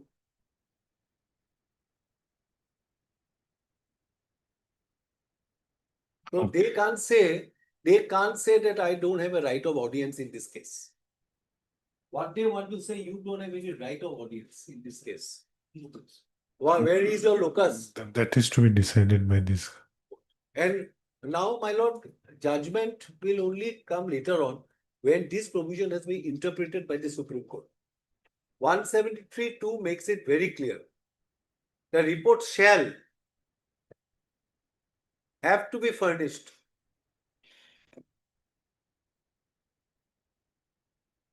By whom the information relating to the commission of the offence was first given. So same principle applies to 173(8) also. If that be the case, my lord, what we are asking that an impugn order which was passed without submission of that report. And my lord, your lordship has asked, if that will furnish the report to you, now there is no question of setting aside that order. Furnishing a report without that, what my humble submission, that order should go. Furnish the report to me. What do you want like an RLE? What you have to file any objection to the report? There is no such provision. I have not come any provision Naraji word in the CRPC. Naraji has a word. This is a term which has been used by us. Is like an objection to be filed. Protest petition. It is a protest type of petition. Right? No, there are judgments. Judgments are there. My lord, judgments are there. But specifically the CRPC, I have not found judgments are there. And there are a lot of judgment of this court also, my lord. Okay. This is my humble submission. And of course, my lord, that report, maybe with the, I don't have to make the officer in charge a party. No. I have no allegation against it. What is there, the order passed by the learned magistrate, that I am agreed of, my lord. That's all, my lord. Heard. My lord, my learned friend, I think he is also appearing for the state. Yes, Mr. Gogoi, you have any submission? Other investigation part was it. My brother and I have gone to the lawsuit, CD lawsuit, PCR lawsuit. PCR reflecting the Sasik lawsuit, where the indication that lawsuit, other investigation is necessary lawsuit. And we have flag market lawsuit. That PCR. That is in the charge sheet, it is mention is there. Yes. That has been read out by the other side's counsel. My query was, no, whether on that prayer any leave was granted by the court that you continue further investigation. But see, that part we see constantly, if we read the honorable court's order, see, then it's deemed to be, allowed. Yes, Calling for a status report. calling for a status report, it's deemed to be allowed. Okay. Here otherwise that my lord have already indicated lawsuit on 14/11/24 lawsuit to different reports were submitted by the IO lawsuit. It is in one is page 46 and page 47 lawsuit. Here is status report lawsuit. 46 and 47 and first one and 46 it says that lawsuit so and so is still continuing and some reports are pending from some of the airlines for verification lawsuit. At the very same day lawsuit, next case, my lord may kindly peruse lawsuit 47 lawsuit. 47 lawsuit. It says that Potasi number PS case on so and so has been completed and no supplementary charge sheet is to be filed lawsuit. As because there are two contradictory lawsuit report is there lawsuit. That's why honorable court lawsuit page 48 lawsuit. Yes. Call for the IO lawsuit. IO lawsuit it's reflected that lawsuit submitted two reports regarding submission of additional. That day court was absent. The presiding officer was absent. After that, my lord, that page 51 lawsuit. Page 51. Annexure lawsuit. That is the impugned. Lawsuit. Perusal of the record reveals that on 20/12/2024, the OC Potasi Lambari has appeared and submitted a report stating that the investigation has been completed. No supplementary charge sheet will be submitted in this case. Now, also, we have verified that TCR lawsuit, along with my brother lawsuit, that particular report is not there. So that TCR lawsuit. The 2012/2024 report is not there. Lawsuit. Only proper adjudication lawsuit, that report is required. Lawsuit. This is my humble submission. The intention of the legislature, the intention of the legislature to legislate and give a copy to the victim is there, my lord. Or so that he looks into it. And if he has a grievance? Grievance and he can come forward to the court. This is my grievance. Yes. Once the charge is framed, my lord. Now let us say that charge is being framed. And this is being left out. Otherwise, my lord, if the report is furnished to us, we can file an objection, Naraji or protest petition before the court. How can you look over this? How can you leave this? Then he may pass necessary orders, my lord. Applying his mind. That part is there also in earlier lawsuit, court lawsuit 156(3), now 175(3) lawsuit. That part he can. Okay. This is item number. Okay. Heard Mr. D. Das, learned senior counsel assisted by Ms. S.B. Chaudhary and R. Barua, learned counsel for the petitioners. Also heard Mr. K. Gogoi, learned public prosecutor appearing for the state respondent, and Mr. A.R. Bhuya, A.K. Bhuya, learned Senior Counsel assisted by Miss M. Chaudhary, Learned Counsel for respondent number 2. For respondent number 2. 2. As well as Mr. T. Devry, appearing for respondent number 3. I am reserving the order. Reserving the order. Hearing concluded. Next date is on 18/7. Hearing concluded, judgment reserved. But even I just telling my friend that even that report on 2012-2024, 25, the report, which is on leave, and that was produced before the learned court on the next day, on 21/12, which has been put to challenge. Now, for a moment, let us say the report is being looked or it is not being looked. But what about the report of 14/11/2020? Report of 14/11/2020. That's a contradictory report. What is how he has spelled out that report, because the learned the magistrate is asking about these two contradictory reports. What do you want to say about these two reports? There is no explanation. Neither the order doesn't spell it out. yes. The order doesn't spell it out. The order is saying about 2012-2024. But he doesn't speak about 14/11/2024. Neither the magistrate doesn't express the mind. There has to be some expression. He should decide the issue. He should express his mind. He should have given reason, my lord. No reasons. Forget about serving a copy to us. Report has to be furnished under 173. Okay. No reason. What reason? And nothing. 2012. And what about my lord 14/11? The learned magistrate, with great respect, was concerned about 14/11/2024. What about that? Why it is not been spelled out? And why the learned magistrate said that no? What is that? We want to know about that report. Nothing has been spelled out. Yes. Okay, wait for some time. Yes, I'm deeply obliged. I don't know, see 14/11/24 orders, lordship, it is reflected that the IO has to clarify it, lordship. That part was not indicated in the lordship, that imping order, lordship.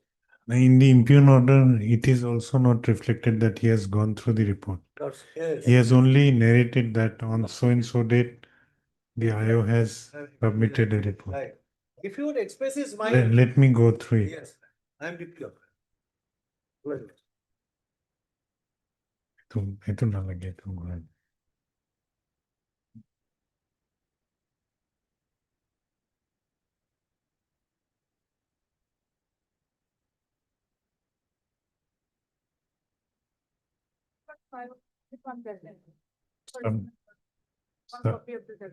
Oh, yes. You mark the paragraph on which you are relying. Item 12 and 13.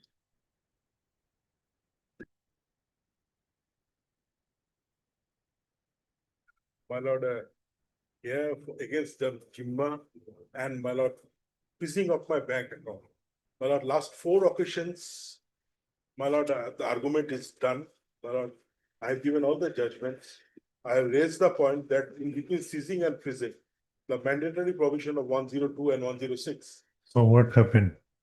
They till today, because last occasion different counsel was there, but I asked that counsel, he said that till now nothing has been given, nothing. In the CD also, my lord, that provision is not there. But I have not heard this case earlier.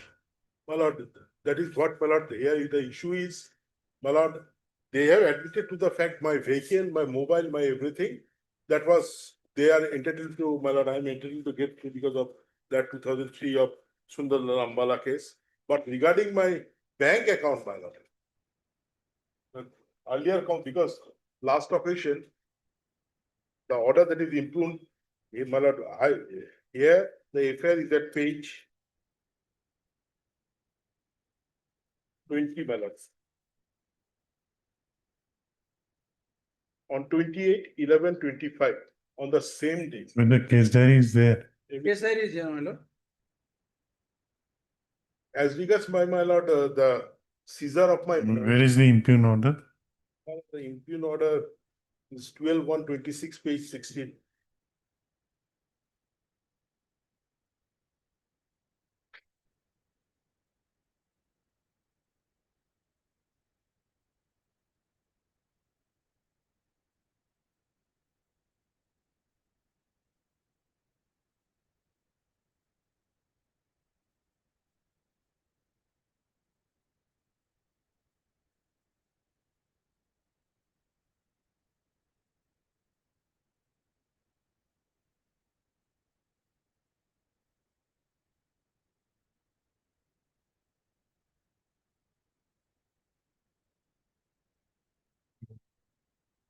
What is the case?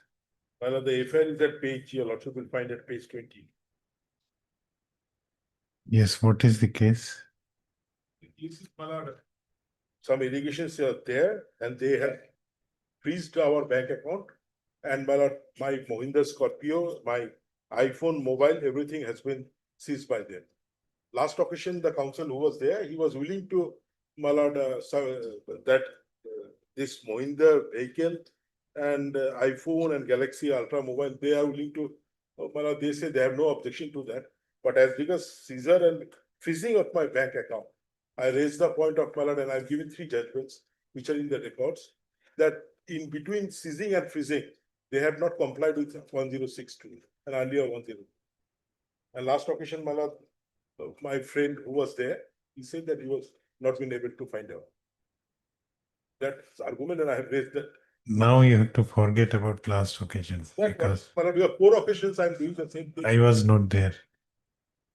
So The judgments are there. no, so what is the gist of accusation?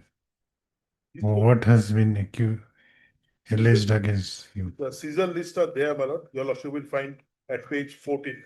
Who are you? What is your name? My name is Malad Parashmani Das. Parashmani Das. An FIR was lodged against Parashmani Das. you. Are one of the accused. What was alleged? That you are the one of the person with there, and I am on an interim anticipatory bail, page 20. That the FIR says the nature of work, discovery of fraud, page 20.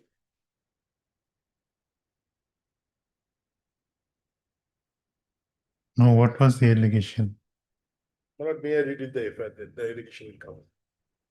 Malad, formal, we Brahmaputra Biocom Private Limited located on such and such are filing this complaint on behalf of the company. We would like to bring into immediate attention a serious case on Mr. Sharma, you are ready. But actually, my yes, law for country this minute. I need some accommodation at least. This is the 4th time. At least one day, at least one day. Tomorrow also I'll do one. Last occasion that council said, my lord, I will go through it, I will bring it. Because, my lord, because of some urgency, later he we has don't to. do our cases, my lord. This is, my lord, every occasion, 4 times your lordship will find. 4, 5 times, my lord. My bank account is freezed. My learned senior friend may do his part, my lord. I will do my lord tomorrow, my lord. Why for last 4 days you were not doing that? What was your duty? Why the council, he was present morning, 5 years left the court? No, Mr. Roy Chaudhary, please. Don't lose your temper. Because every day and every time they come with the same prayer, man. The case study is there. Your lordship may look into the last 4 judicial orders. But unless he is prepared, he may not be in a position to properly assist the court. Council was there. 5 years left the court. When the case was there. Some because of some urgency, my lord. Every He has to day. get this. So let it come, my lord, after School, some my days. When can we fix it? Then they will, my lord, should be that either this council will remain or again the same. No, I will do my lord at the. That day also same thing was said by Lawal. That he will do it. Yes. When you will be ready, Mr. Sharma? My lord, tomorrow, day after. Day after tomorrow is a holiday. Oh, no, sorry. Tomorrow, my lord. Tomorrow will not be possible because, my lord, other. You suggested it. My lord, if we can come on Friday will be a motion day, my lord. Let it be on next Tuesday. Next Tuesday. Tuesday, my lord. Okay. Yes. Heard Mr. P.K. Roy Chaudhary, the learned senior counsel assisted by Miss R. Roy, the learned counsel for the petitioner. Also Mr. B. Sharma, the learned additional public prosecutor, appearing on behalf of state respondent, who submits that as this matter was earlier dealt with by another public prosecutor, another additional public prosecutor, he needs some time to go through the same. Stop. Learned senior counsel objected to the prayer by submitting that on last occasion also the earlier public prosecutor took adjournment on the same ground. However, it appears that Mr. Sharma has not appeared in this case on any earlier occasion. Hence, some accommodation is granted to him so that he may be in a better position to assess this court. Let this matter be listed next Tuesday, 2nd of June. Item 46. May I please, your Lordship? Lordship, here issue involved is that one criminal case is running in a lower court where, Lordship, two criminal cases are running parallelly against the same accused person in the same court, arising out of same cause of action, Lordship. The same section cannot run parallelly in the same court against the same accused person, arising out of same cause of action, my lord. Firstly, what happened? The lady informant lodged an FIR, dated, Lordship, FIR lodged on 8/8/2022. After 10 days, Lordship, she lodged a CR case. This CR case was lodged to recover the freedom. The purpose of the CR case was to recover the freedom. Now, Lordship may kindly peruse the order. What orders has been passed? Here, Lordship, on 28/9/2022, in the CR case, page number 52. Lordship may kindly peruse page number 52. Whether case record of both the cases have come 790 and 164. 790, 164, two times. Now, Lordship may kindly peruse page number 52. Who is appearing for respondent number 2? Respondent number 2, on last occasion, one advocate was appearing, and he stated in the court that I am going to file objection. But today, he is nowhere. I don't know why he is nowhere. Very simple matter, my lord. No, but who is the respondent number 2? Your wife? Respondent number 2. Just a second, Lord. Yes. She's your wife. No. No, Lord. Yes. Yes. Yes or no? Yes, Lord. Now, Lordship may kindly peruse. No. Then I'll wait for the other side to appear. We'll give one chance. Either we'll take it up after some time or we'll fix a date so that the respondent number 2 is represented by her counsel. I am on interim, Lordship. We'll continue, extend the interim order. CR case is kept in abeyance by that interim order. We'll extend the interim order. It may be extended, and Lordship may also observe that it may be observed by Lordship that the respondent number 2 is not appearing in court. Otherwise, Her Mr. G. Samu, the learned counsel for the petitioner. Also, Mr. B. Sharma, learned additional public prosecutor, appearing for the state respondent. None has appeared for the respondent number 2. Though on perusal of record, it appears that on last occasion, Mr. M.I. Hussain, the learned counsel for the respondent, was present before the court, and he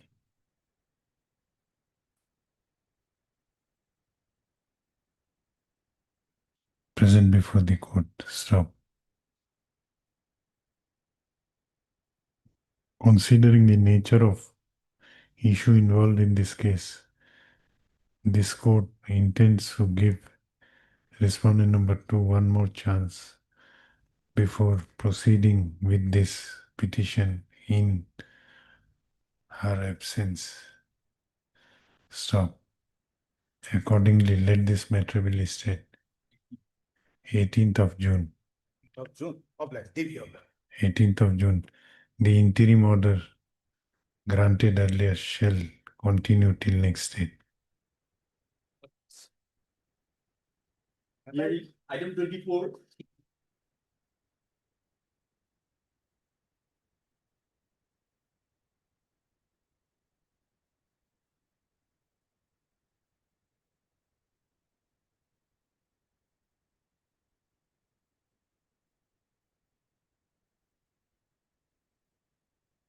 Who is for the other side?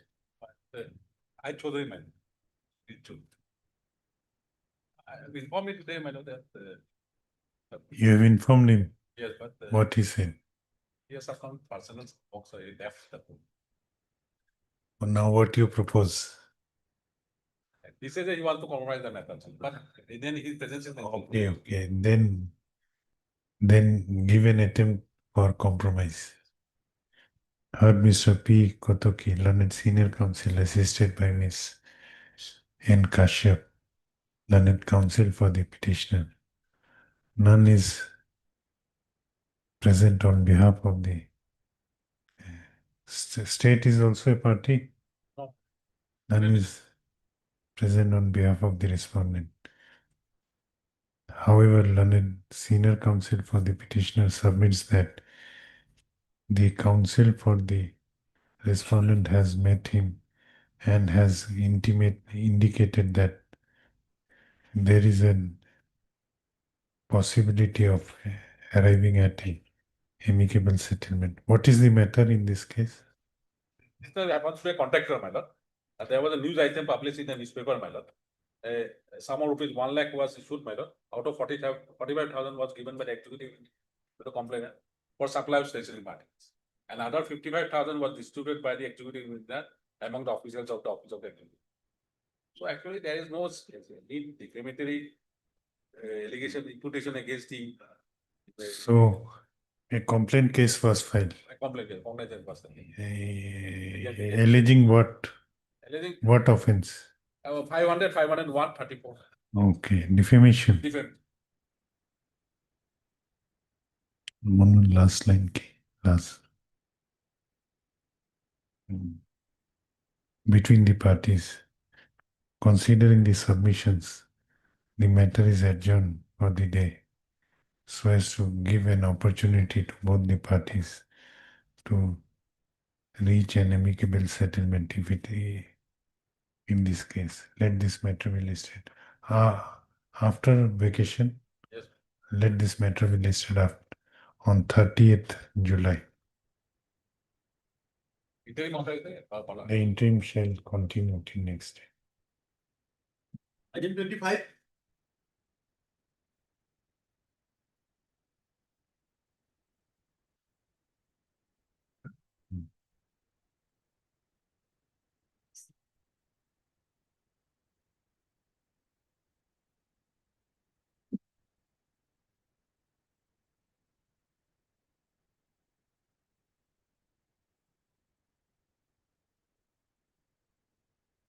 Item 25.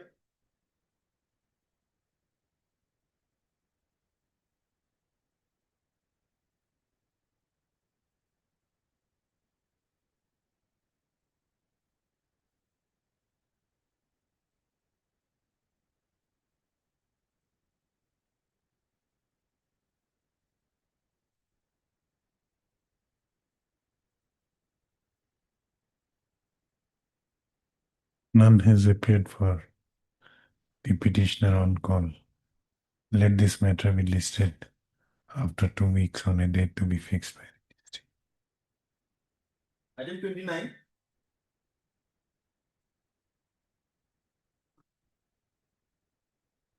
You have prayed for some.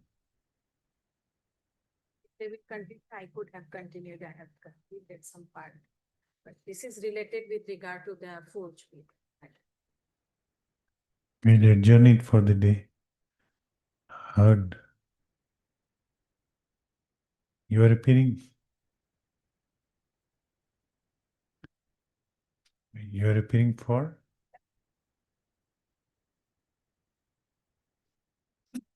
Respondent number?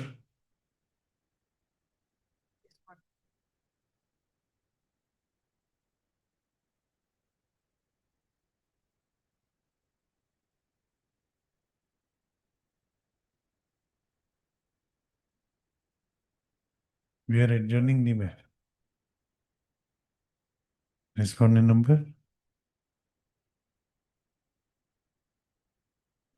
Four respondent, 1, 2, 3, 4. One is Aryu Barlaskar, 2 is Jayantat Akurian. All respondents. Only 4 respondents are there.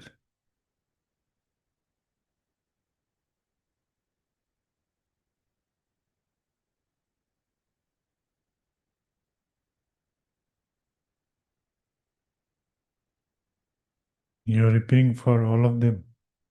You are not sure. Huh?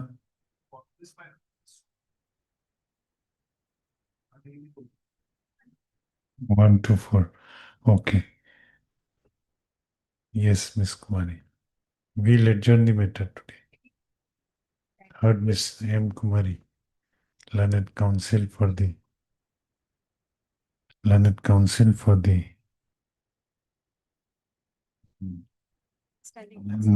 standing counsel appearing for CBI. Also heard Mr.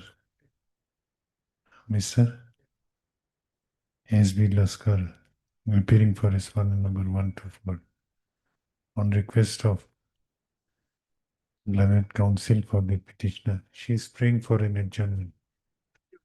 You have submitted any written objection or affidavit?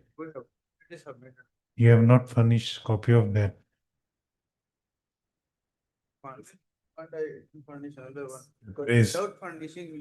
Praise for an adjournment on the ground that the copy of affidavit in opposition filed by the respondents is not with her. Learned counsel for the respondent is requested to furnish a copy of same to the learned standing counsel for the petitioner within standing counsel for the appellant within a what affidavit you have filed in an appeal? There is no provision for filing affidavit in opposition in a criminal appeal.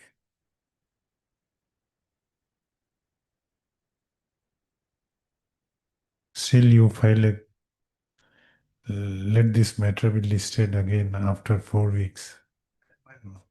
We are retired and due to pendency of this appeal, our pensionary benefit. Give a fixed date. That's why we are retired. On 21st July. We are giving a fixed date. Okay. Item 31.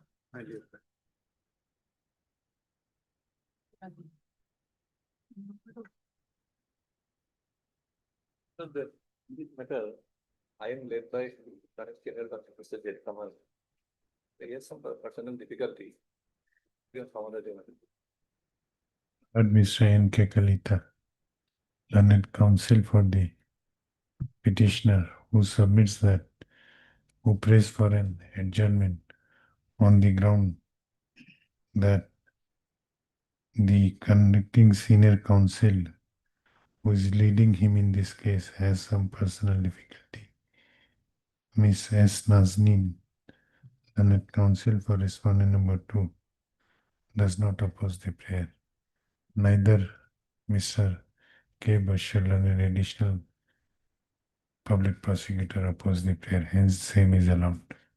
Let this matter be listed after 4 weeks on a date to be fixed by registry. Fix a date, 21st of July. Item 42. Objection. May please, your lordship, as per last order, lordship, we have taken steps and service has been completed as per information, lordship. It has been fixed for in the hearing column, lordship. There is bail application pending, lordship. What is the offense? 376, 10 years. We'll hear the matter. Yes, Mr. Sure. 10 years is there, but they are paying for the suspension. We need to manage and find an objection. How many days you are behind the bars? Since Lordship, 9 July 25, about 1 year. 10 years from now. 10 years. 376 will. What is your case? For bail. For bail, what is your case? Lordship, the evidence on record which has been recorded during trial, Lordship, the learned trial court has not considered at par with the prosecution witnesses, Lordship. The PW1, in her evidence, that she admitted that FIR lost after 5 months of the incident. And PW2 is the husband of the PW1, and she did not tell the offense which has been committed with her to her husband also. These So these are the grounds. these are to be considered during final hearing. Yes, Lordship, and as final hearing is not concluded, Lordship, immediately, so the person may be allowed to go on bail and suspend the sentence, Lordship, till date, Lordship.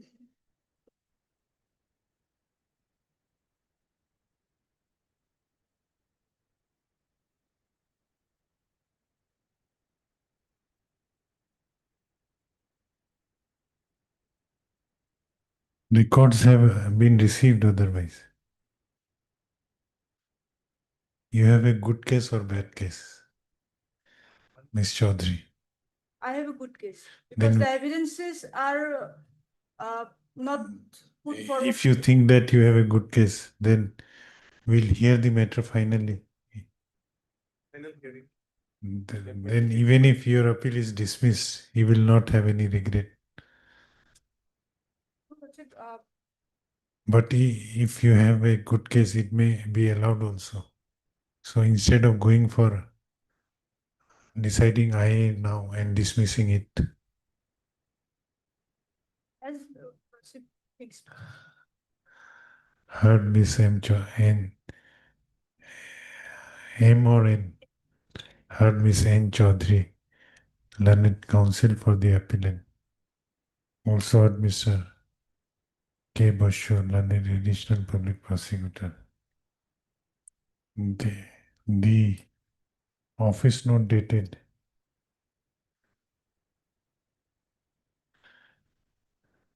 21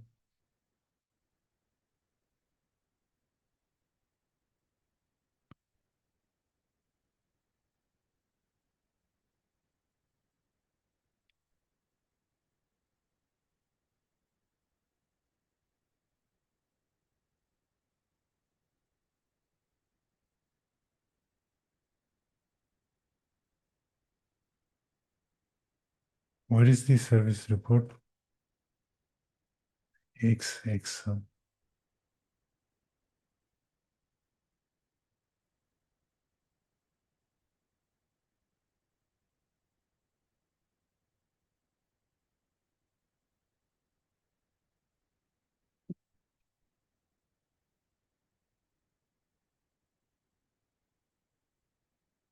You were released on interim bail. Yes, 15 days as his father was expired during. Okay. And he surrendered. Thereafter you surrendered. But where is the service report in respect of respondent number 2?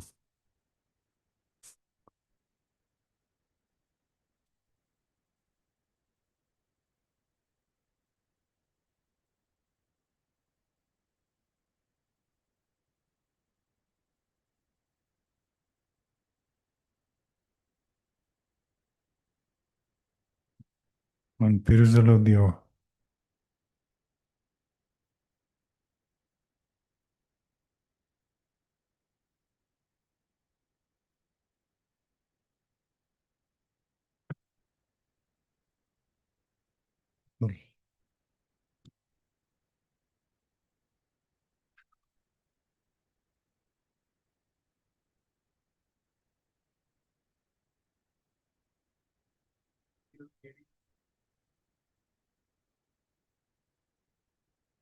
Oh, office copy. It has not come. On perusal of the office note dated 6/5/2026, it appears that the service report in respect of notices issued to respondent number 2 by speed post has not yet returned. The registry is directed to place the postal track consignment report of notices issued to respondent number 2 through speed post before this court on the next 8 weeks, 9th of June.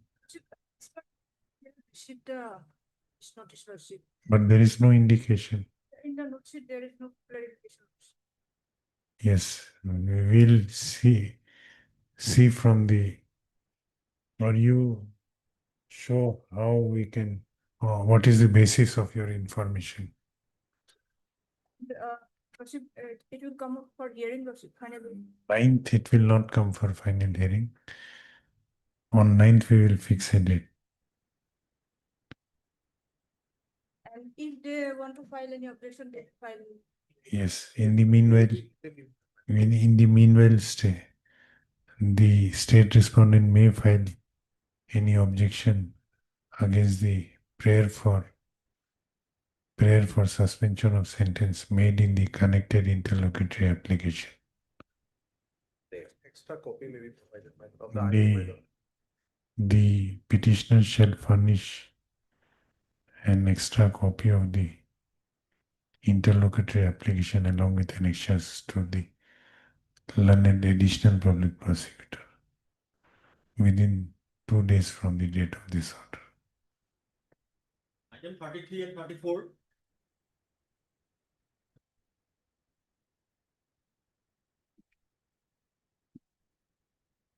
Wait, please. Yes, Mr. Miti. So, and item number 35. 34.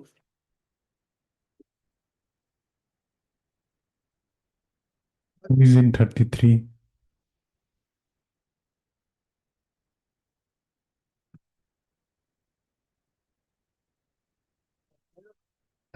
So yes. My lord, so please file my lord against judgment and order dated 22/12/22, my lord. And the sentence imposed was 10 years under section 20 B2C of NDPS Act. The commercial party. B2C. C, my lord. Okay.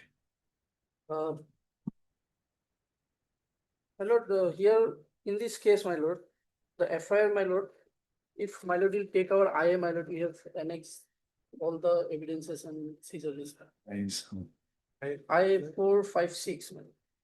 23. I don't know. No, how come recorded? Interesting.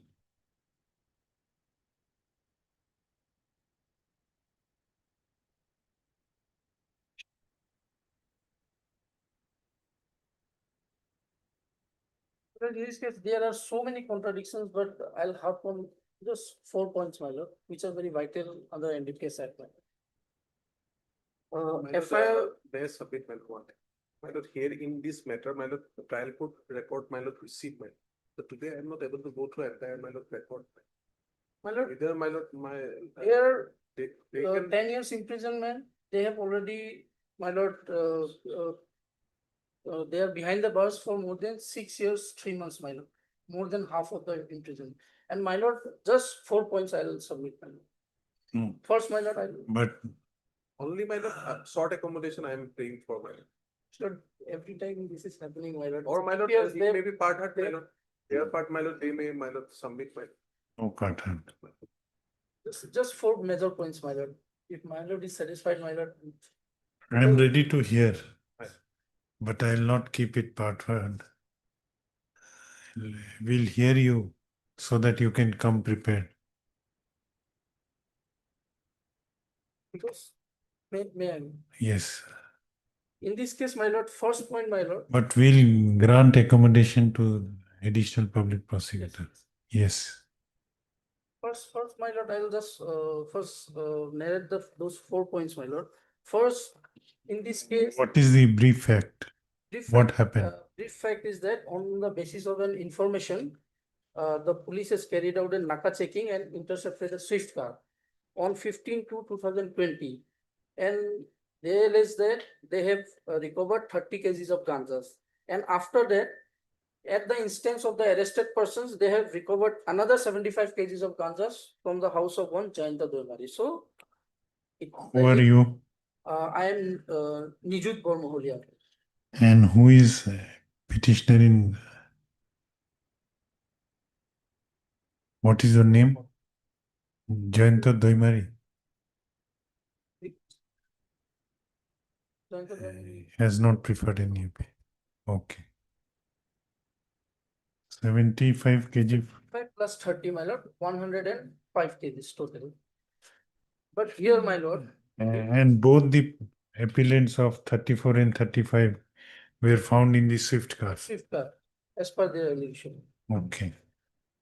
My lord, during the trial, my lord, they have neither produced these ganjas nor they have produced any inventory, my lord. So the very base of the prosecution goes, my lord. That has to be exhibited. Inventory? Inventory of the seized materials.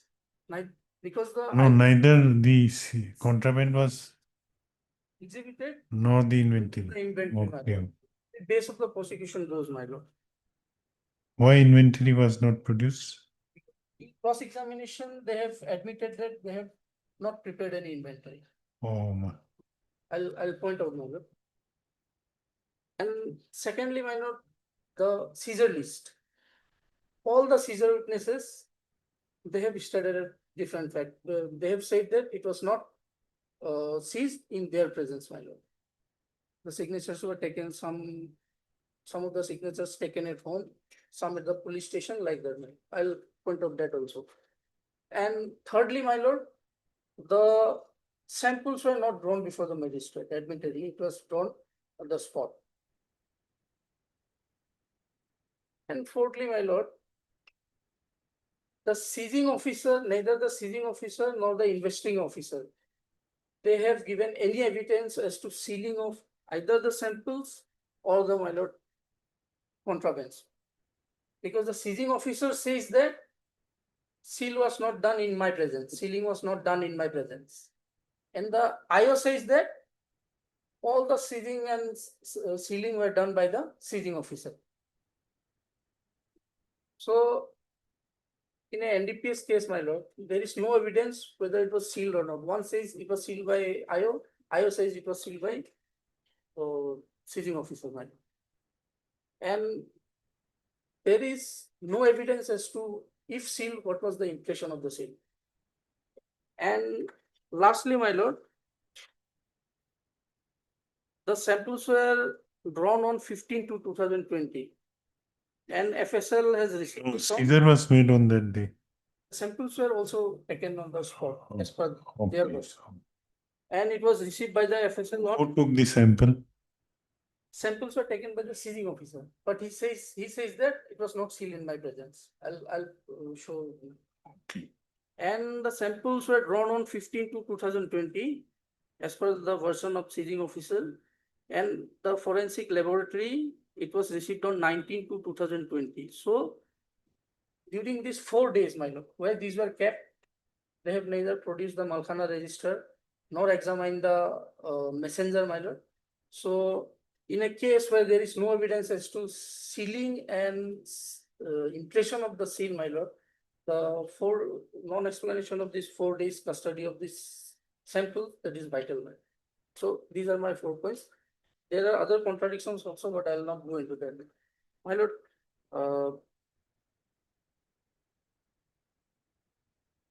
lord, find the. Mr. Bushaw, you have noted down the points. You will fix another date, short date, as a fixed item.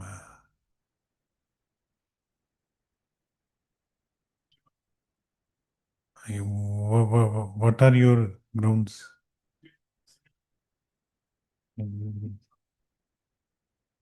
What additional?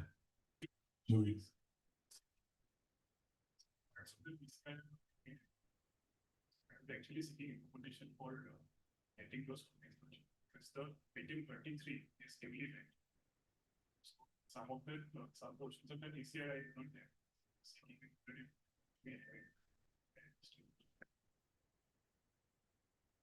The fixed rate.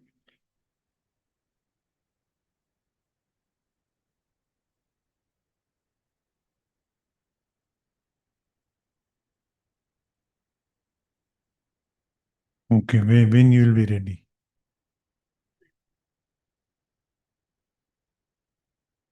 Mr. Busho, Maybe this may be expressed. then I'll keeping it patterned.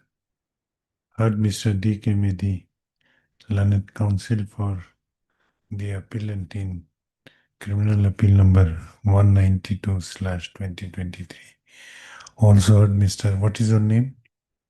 A. Atreya, learned counsel for appellant in criminal appeal number 144/2026.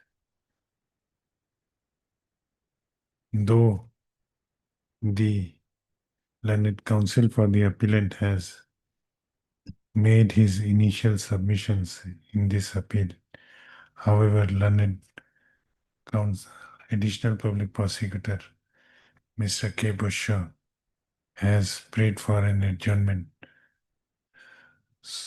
on the ground that he needs some time to go through the trial court records before he makes his submission. The prayer is allowed. Let this matter be listed 25th June as a part matter.